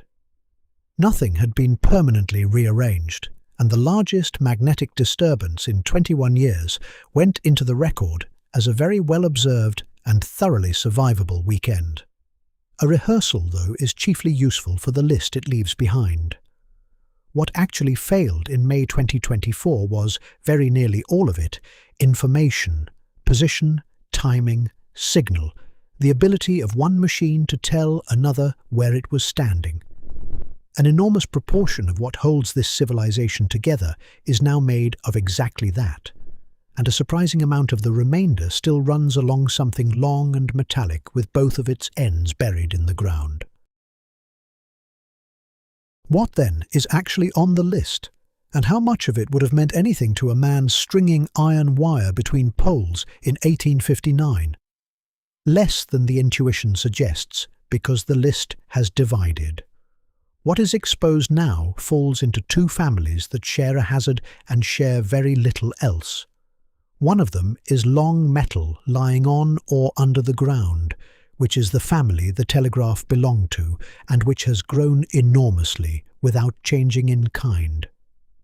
The other did not exist at all before 1957, sits above the atmosphere, and fails by a mechanism that has nothing to do with induced current. The clearest demonstration of the second family is a launch that went wrong in February 2022. 49 satellites went up on the 3rd of the month into the low insertion orbit that operator uses as a matter of policy, deliberately low, around 210 kilometers, so that any spacecraft failing its checks will fall out of the sky within weeks instead of becoming debris. The satellites are meant to spend the following days climbing under their own power to the altitude where they will work. What they encountered on the way up was a pair of modest geomagnetic storms arriving back-to-back on the 3rd and 4th and rated at the bottom 2 steps of the scale. The thermosphere had already done what it does. Modelling of that event puts the density increase at somewhere between 50 and 125% at the altitudes involved. 38 of the 49 could not climb through it. They were turned edge-on to reduce their profile, which is the standard defence, and it was insufficient. They came down over the following 5 days. 2 things about that are worth holding together. The storm was small, a fraction of what arrived in May 2024, itself a fraction of the event this whole subject is measured against, and the low deployment altitude, which is the reason those satellites were vulnerable, exists precisely because it is the responsible way to launch them. The safety feature was the exposure. Underneath it lies a fact about this planet that is easy to overlook. The top of the atmosphere is not at a fixed height. Over the 11-year solar cycle, the thermosphere expands and contracts through hundreds of kilometers, breathing slowly in and out with the sun's activity, and during a storm, it gusts. There are now something over 11,000 working satellites in low orbit, and every one of them has been parked inside the range of that breath.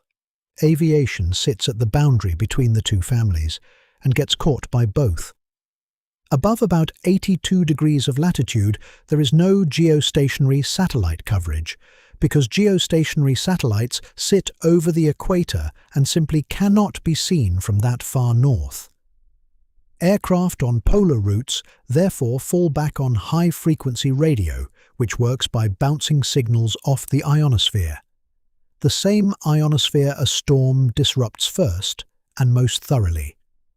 Lose the bounce, and the aircraft loses its only link, so the routes move south. A study published this year followed 12 transatlantic flights through the May 2024 storm and put numbers on what that costs. Average distance flown rose by a little over 5%, cruise fuel by about the same, time in the air by 1.5. Departures ran roughly 15 minutes late and arrivals about the same, and the total came to a little over $8,500 for each flight. It is a small sample, and it is the first serious attempt anyone has made to price the diversions. The other family is older, larger, and considerably quieter about its problems.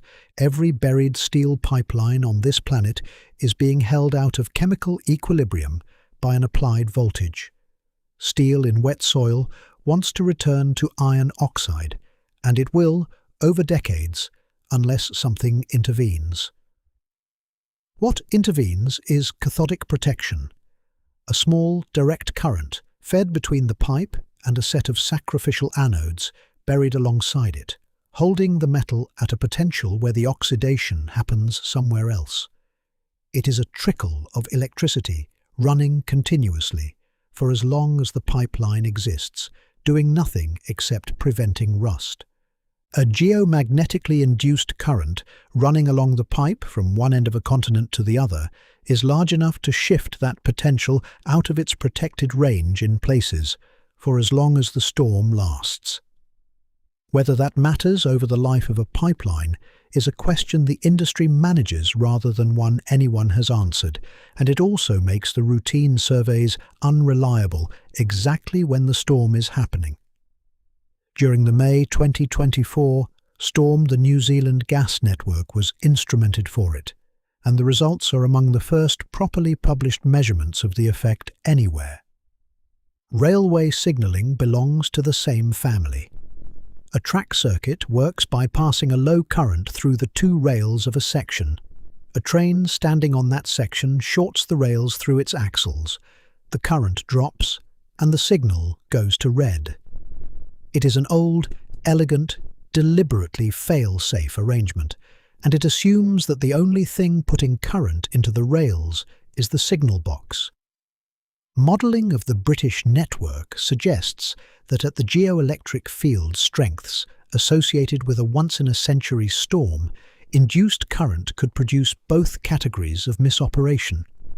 A section falsely showing occupied, which is disruptive and safe, and a section falsely showing clear, which is the other thing.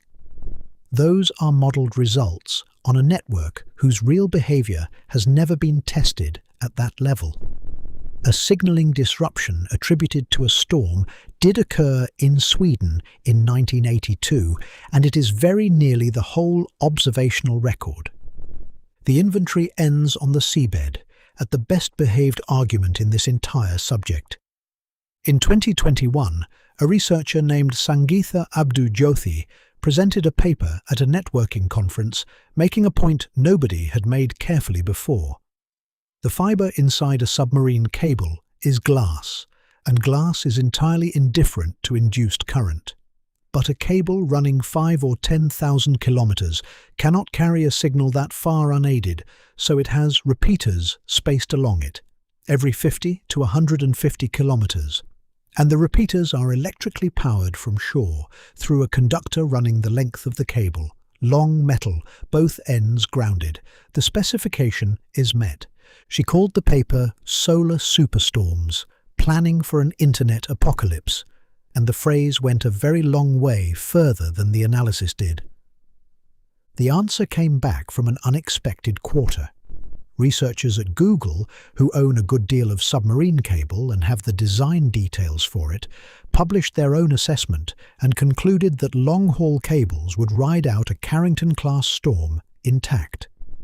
The reason is mundane and reassuring. The power feed systems at each end are designed with substantial redundancy and can absorb swings of several thousand volts as a matter of routine, because ordinary seafloor conditions already throw a certain amount at them. Jyothi has since said that she regrets coining the term. The question she raised was a genuine one and had gone unasked. The answer, when the people with the engineering drawings got to it, was better than she had feared. That is the process working exactly as it should, and the only casualty was a headline. There is a limit to how far any of this can be pushed, and it should be stated plainly. A large fraction of this inventory is modelled rather than measured, and the reason is ownership. Transformer failure histories, protection settings, restoration timelines, cable design margins. These sit with utilities and manufacturers, and they are commercially sensitive, and they are mostly unpublished. The public literature is therefore a set of models of networks whose real parameters are behind a wall, built by researchers who are the first to say so. The dependency you are least likely to be thinking about is time.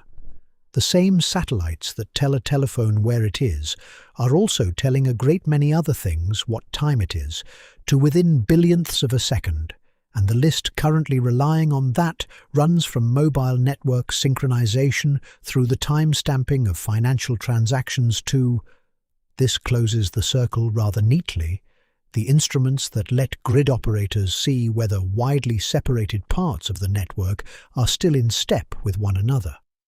The grid you are drawing power from tonight is being watched, in part, by a constellation whose signals come down through the ionosphere, none of which is a warning. It is an inventory, and the use of an inventory is knowing what you have. An inventory of that kind produces a bill, though, and the bill is where this subject has been going publicly and badly wrong for the better part of 20 years. Take the figure everyone uses, $2.6 trillion in circulation since 2013, turning up in newspaper features and government briefings and the opening slide of a great many conference talks, and very often handed to you with no source attached at all. Now try to establish what it counts, and watch how quickly the ground goes soft under you. It comes from a study commissioned by an insurance market and produced with an atmospheric research firm. And the first thing that emerges is that 2.6 trillion is the ceiling of a range whose floor is 600 billion. The second is that the range describes a scenario with stated assumptions about how many transformers fail and how long restoration takes, and that the study says so in its own text, plainly, on the page.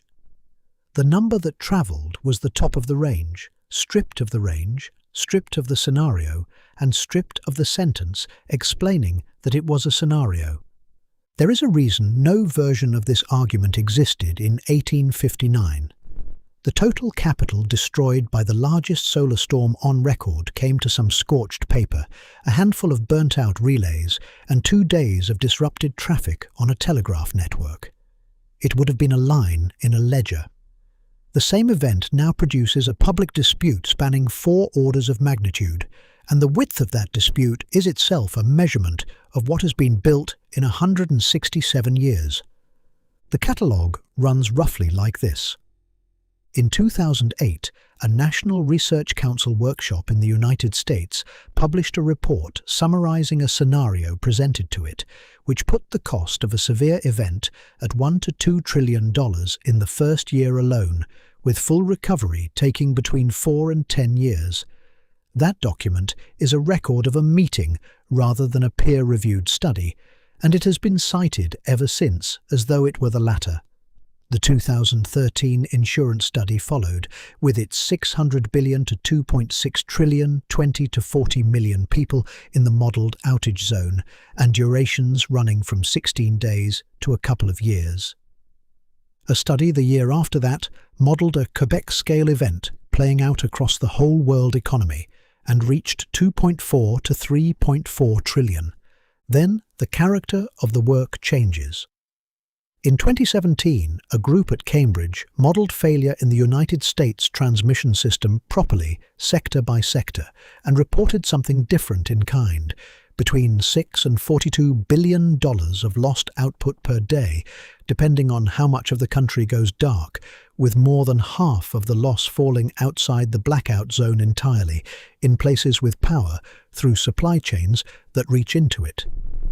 And last year, an assessment of a once-in-a-century event in the United Kingdom came out at around £10 billion. Set those side by side and they look like a field in complete disarray. They are not, And the reason is worth working through because it is the most useful thing to understand about the whole dispute. They are not rival estimates of the same quantity. 2.6 trillion is a total. 42 billion is a rate. Divide one by the other, and you get about 62 days, and 62 days sits comfortably inside the 16 days to 2 years window the trillion-dollar study specified for itself. The two quantities are close cousins rather than identical twins, and the comparison is rough. But it is rough at the level of a factor of 2, while the published spread is a factor of 400. So the argument was never really about economics. Every one of these studies is a multiplication, and the economics supplies one of the terms, and the other term is how long the lights stay off. That is the free parameter, and nobody can constrain it. A review published this June went through the whole literature and set out why. The record is 150 to 200 years long, so estimates for rare events rest on statistical extrapolation rather than direct observation. Different economic frameworks simplify a national economy in different ways and will return different answers from identical inputs. And the scenario assumptions themselves, transformer failure rates, restoration speeds, the size of the affected population, dominate the output and remain, in the review's own phrasing, poorly constrained. Its recommendation for the most extreme scenarios is that they should be treated as exploratory scenario calculations rather than robust predictions. The single largest lever in every one of these models is the number of large transformers destroyed, which is precisely the number that sits with utilities and manufacturers and does not get published. What can be established is how long a replacement takes, and that is the one genuinely solid figure in the whole discussion. A large power transformer is built to order. There is no shelf. Recent reporting to the United States Congress puts average delivery for a standard unit at around 128 weeks, and for a generator step-up transformer at closer to 144. For the largest extra-high voltage machines, lead times have been quoted as far out as 60 months.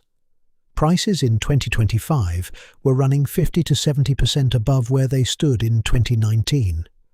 A Federal Advisory Council described the shortage in 2024 as a clear strategic risk to grid reliability, with insufficient contingency inventory to respond to disasters of any kind. And here is the part that reframes the whole subject. That queue has almost nothing to do with the sun. It exists because of data centers and the electrification of heating and transport and the connection of very large quantities of new generation and the simultaneous retirement of infrastructure installed in the 1960s. The order books filled for entirely terrestrial reasons, and they would look exactly the same today if the sun had been perfectly quiet for the last 20 years. The thing that would make a solar storm expensive in 2026 was built by an economy doing something else. There is a certain irritation in a number that everyone repeats and nobody will defend, and the fair question is what should be made of it. The generous reading is the correct one.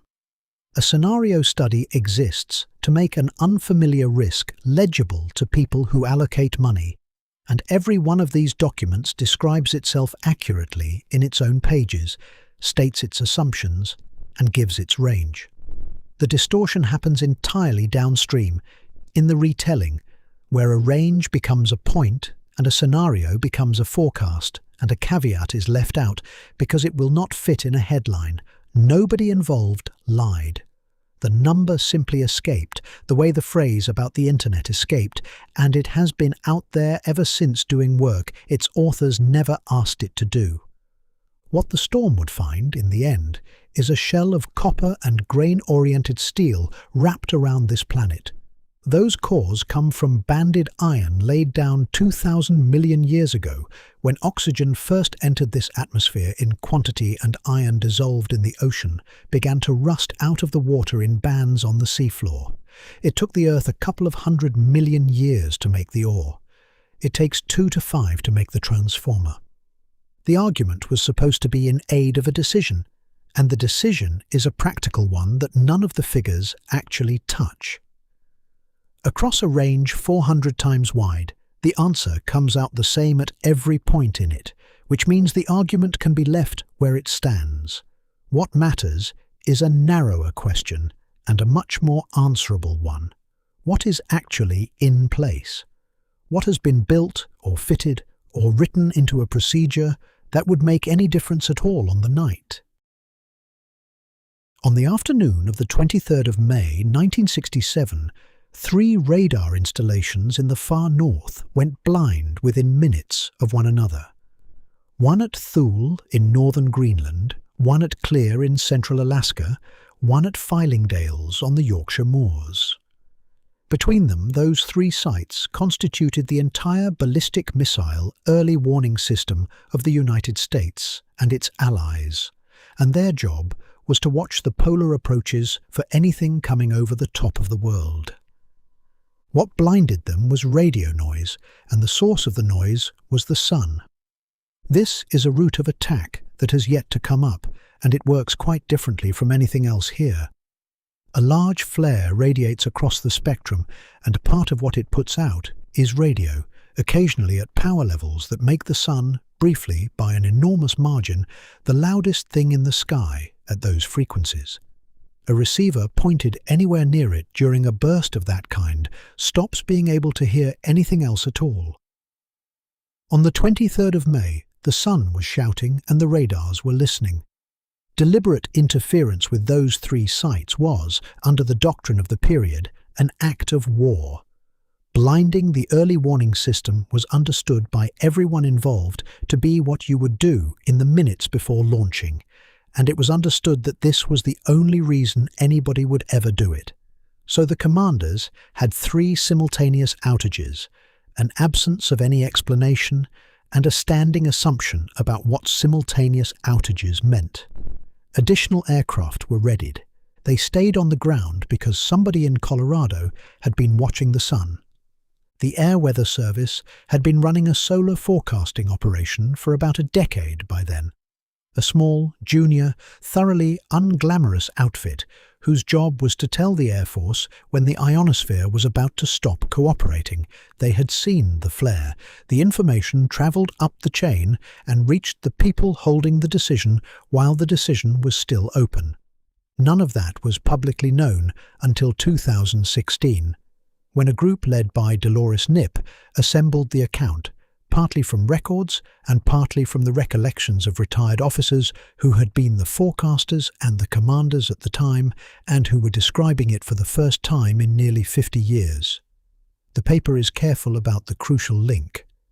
It states that the authors believe the solar information reached the commanders in time. It stops there because that is where the evidence stops. The sun has been broadcasting on those frequencies since it lit, and through almost the whole of that span, there was nothing on this planet tuned in. On one afternoon in May 1967, there were 3 installations in the Arctic pointed at the sky, listening on a band the sun happened to be shouting across, at the single moment in history when going deaf for an hour could be mistaken for the opening move of a war. That turns out to be the shape of nearly everything that works. What holds is somebody who knows what the sun is doing, arriving in the room while the decision is still open. Some of it, though, is genuinely built into the metal. The most effective piece of hardware is also the simplest, and Quebec has it. A capacitor placed in series with a transmission line will pass alternating current and block direct current because that is what a capacitor does. Charge sloshes back and forth happily 60 times a second and declines to flow steadily in one direction. Series compensation went onto the James Bay corridor after 1989 for reasons partly to do with transmission stability and partly to do with what had just happened, and it means the path that carried induced current into those transformers is now physically interrupted.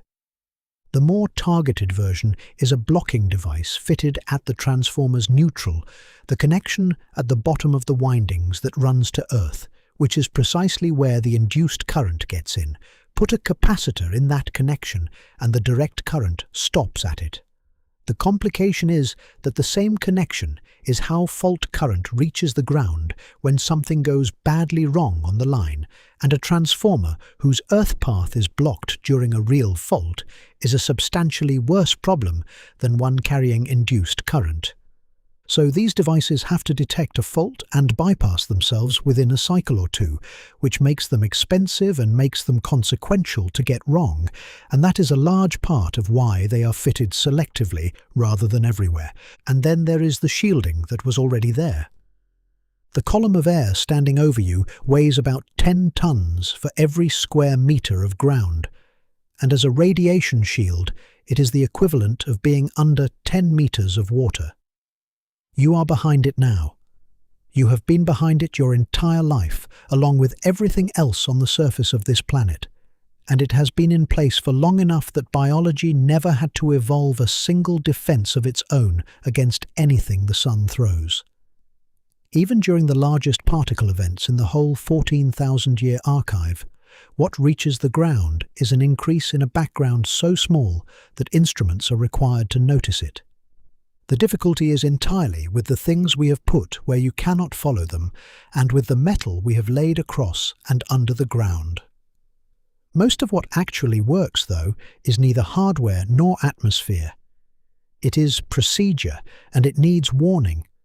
A grid operator with an hour's notice can shed load on the vulnerable paths, bring generation up close to where the demand is, so that less power has to travel over the long lines, take particular circuits out of service, and cancel any planned maintenance so that every machine that can be available is.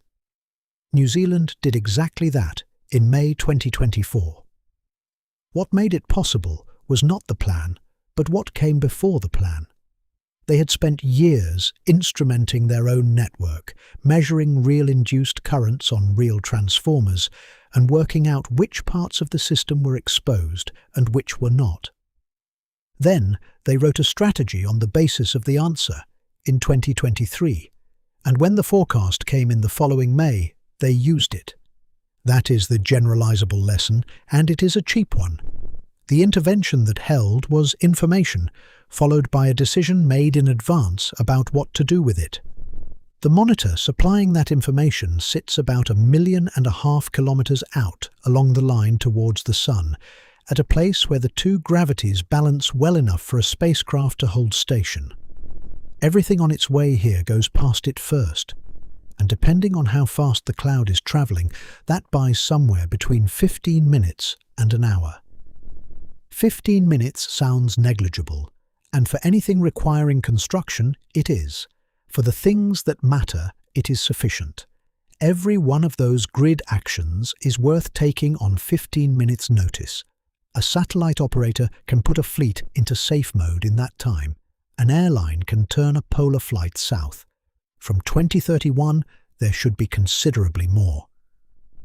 A mission called Vigil is to be stationed 60 degrees behind this planet in its own orbit, off to the side, looking at the Sun's face from an angle. From there, active regions come into view several days before they rotate round to point at us, and a cloud heading our way can be watched side-on so that its speed and its heading are measured rather than inferred from a view straight down the barrel. For certain kinds of forecast that turns 40 minutes into 4 or 5 days. What it cannot supply is the answer to the question that decides everything else.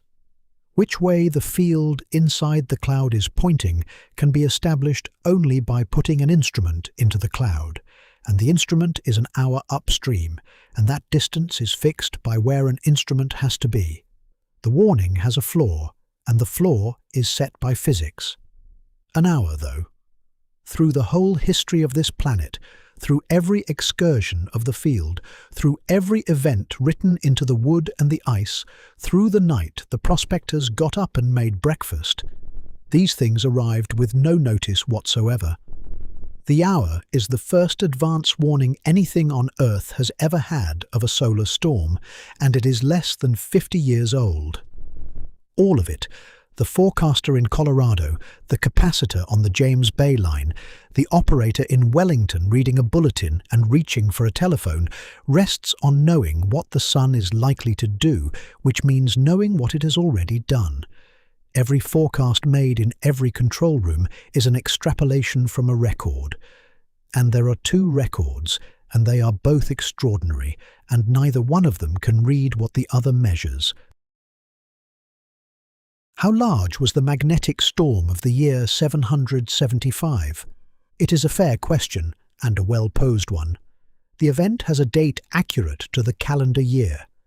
Its particle count is among the best constrained numbers in the entire archive, corroborated in wood from 5 continents and in 2 ice sheets by 3 separate isotopes. We know more about the arrival of those particles than we know about most events in written history. The answer is out of reach permanently. The instrument that would have measured it was invented in the 1830s. The event is from the 8th century. Between those two dates lies 1,000 years in which magnetic storms happened as they have always happened and left the planet precisely as they found it.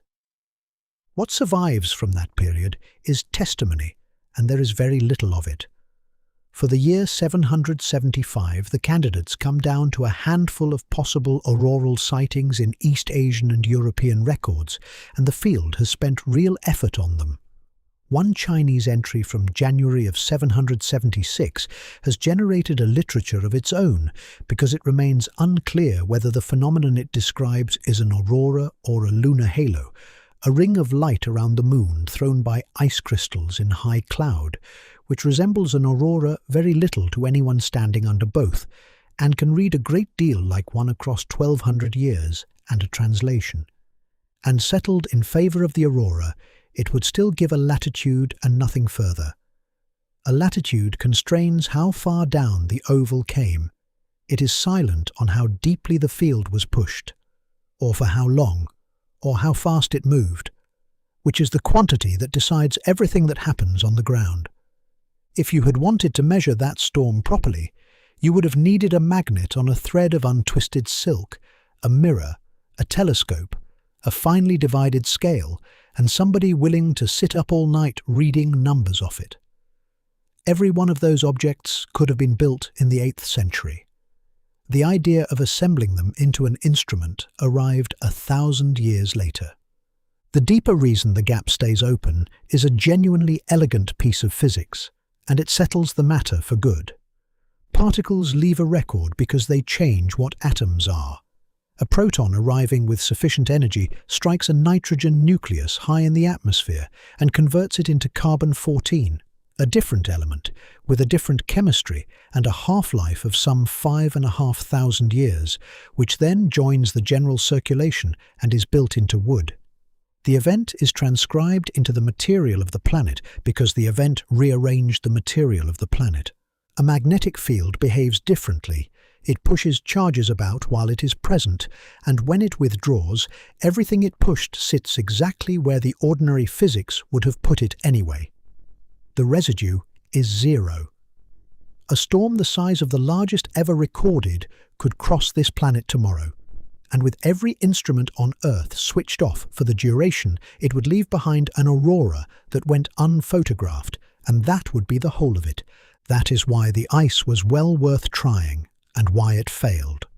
Nitrate was an attempt to find a chemical shadow cast by a magnetic event, and the shadow it went looking for belongs to the other axis entirely. So the magnetic record is what it is, 180 years long and holding 3 events that plausibly belong to the first rank. The first is the one this began with. The second arrived 13 years afterwards, in February 1872, and by one measure it is the more extreme of the two. The aurora came further down, to roughly 20 degrees of latitude in both hemispheres at the same hour, and more than 700 separate observations of it have since been recovered from archives across a dozen countries. Its magnetic record comes again from Colaba and gives something in the region of 830 nanotesla. The third is May 1921, remembered as the New York Railroad storm for what it did to the signaling and telegraph systems of that state's railways. A station at Brewster burned to the ground when its telegraph switchboard caught fire. Reanalysis of the surviving magnetograms puts the storm at about 900 nanotesla, give or take 130. 3 events inside 62 years, and then 105 years in which nothing of that rank has arrived. Every published estimate of how often these come is an extrapolation from those 3 points. The rate is loosely pinned on the order of once or twice a century, and the shape of the distribution, which is where the answer to any specific question actually lives, is unpinned altogether. That is the whole of the situation, and it has been the whole of the situation for more than a decade. 2 lines of evidence have come in from outside the magnetic record. Neither settles anything. Both point the same way. The first is stellar. In 2024, a team worked through photometry from the Kepler Observatory for 56,000 stars chosen to resemble the Sun in temperature and in variability, and found close to 3,000 superflares among them. The rate works out at roughly 1 per star per century, at energies something like 100 times beyond the largest flare the Sun has produced in the era of measurement. Whether the Sun genuinely belongs in that population is contested. Slow rotators like ours may sit at the quiet end of the sample, and the paper says so itself. The second is the wood. The events written into the tree rings sit far above anything the instruments have seen, and the analysis published this year proposing a tier of intermediate events at roughly 200-year spacing would, if it survives replication, fill in a whole class of storms between the 2 archives. Both lines suggest the same uncomfortable possibility that 180 years is a short enough window for the largest events to have simply declined to appear in it. Pull back far enough, and there are 3 machines in all this, and not one of them is aware of the other 2. The first is the Sun's magnetic dynamo, turning over its polarity every 11 years or so, building and shedding the twisted structures that produce every flare and every eruption in this account. It has been running since before there was an Earth for it to aim at. It was more violent when it was young, and it will go on running until the Sun itself stops. The second is this planet's dynamo, 3,000 kilometers down, turning over in liquid iron on a rhythm with no relation whatever to the first. It has reversed hundreds of times. It has thinned to 1/10 of its present strength and stayed thin for 18 centuries, and it will do so again, and nothing at the surface gives any warning of when. The third is the biosphere, which keeps time annually because the planet turns and the light comes and goes, and which lays down 1 ring in every tree in every year, whether or not there is anything unusual to record. 3 machines, uncoordinated, and you are standing inside the output of all 3. The coupling between them is the entirety of what this has been about. A storm from the first, moderated by the second, transcribed by the third. And every part of that coupling is accidental. Nothing up there is signaling. The core is doing convection, and the tree is doing photosynthesis, and between them, without a shred of intent, they have kept 14,000 years of notes. Set the reading against that. The magnetic record began in the 1840s when it occurred to a small number of people in Europe and its colonies that the field was worth measuring hour by hour. The hour of warning is not yet 50 years old, and the knowledge that a tree ring is a document that wood in a museum drawer holds a dated account of what the Sun did in the 8th century arrived in 2012 because somebody sliced the rings finely enough to see inside a single year. 14 years. The archive is 1,000 times older than our knowledge that it is an archive. There is something in that proportion that repays sitting with. Everything we know about the Sun's worst behavior, we know because things engaged in something else entirely happened to keep a record of it. A tree grew. Snow fell on Greenland and stayed. A wire was strung between two cities to carry share prices and shipping news, and a man in Bombay sat up through a September night with a lamp and a scale because that was the work. None of it was kept for us. The wood has been legible the whole time, through every century that passed over it unread, and it went on being legible while nobody on earth suspected there was anything written there.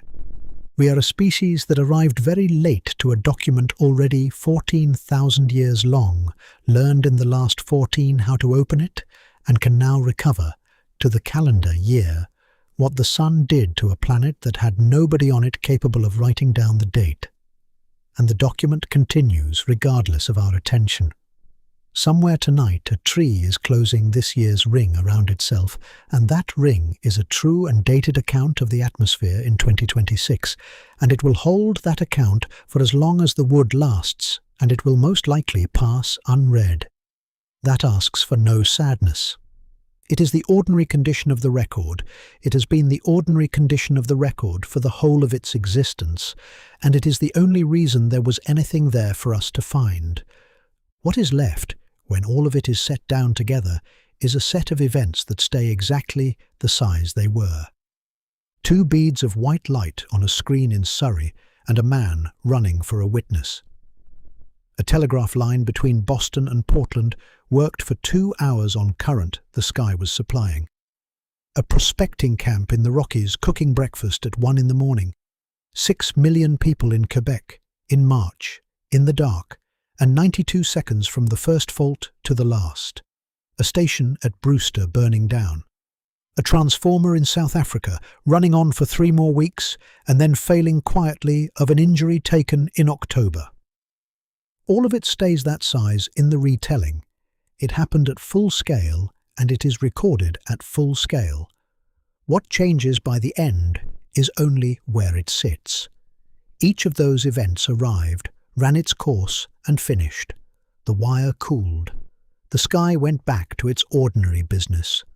The lights came on in Quebec after 9 hours, and the province had a long day, and then an ordinary one. And the record was kept anyway, by processes with no interest in keeping it. In wood, in ice, in a column of handwriting on a spit of land at the edge of the Arabian Sea. Part of it we can read now, part of it we cannot, and that part is simply not read yet. The sun is doing something at this moment. Somewhere on that surface a field is winding itself into a shape that will eventually come apart. It may come apart tonight, or in 80 years, and it may be aimed at this planet, or at nothing whatever.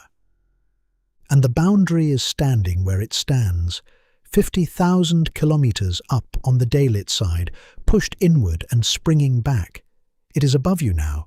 It was above the man in Surrey, and above the camp in the mountains, and above the control room in Quebec, and it held for all of them. It has held every night that anything on this planet has ever slept through. It is holding tonight. Above the top of the weather, the light stays where it belongs. The oval sits quietly around the pole. The needles are steady. The dark arrived on time. Sleep well.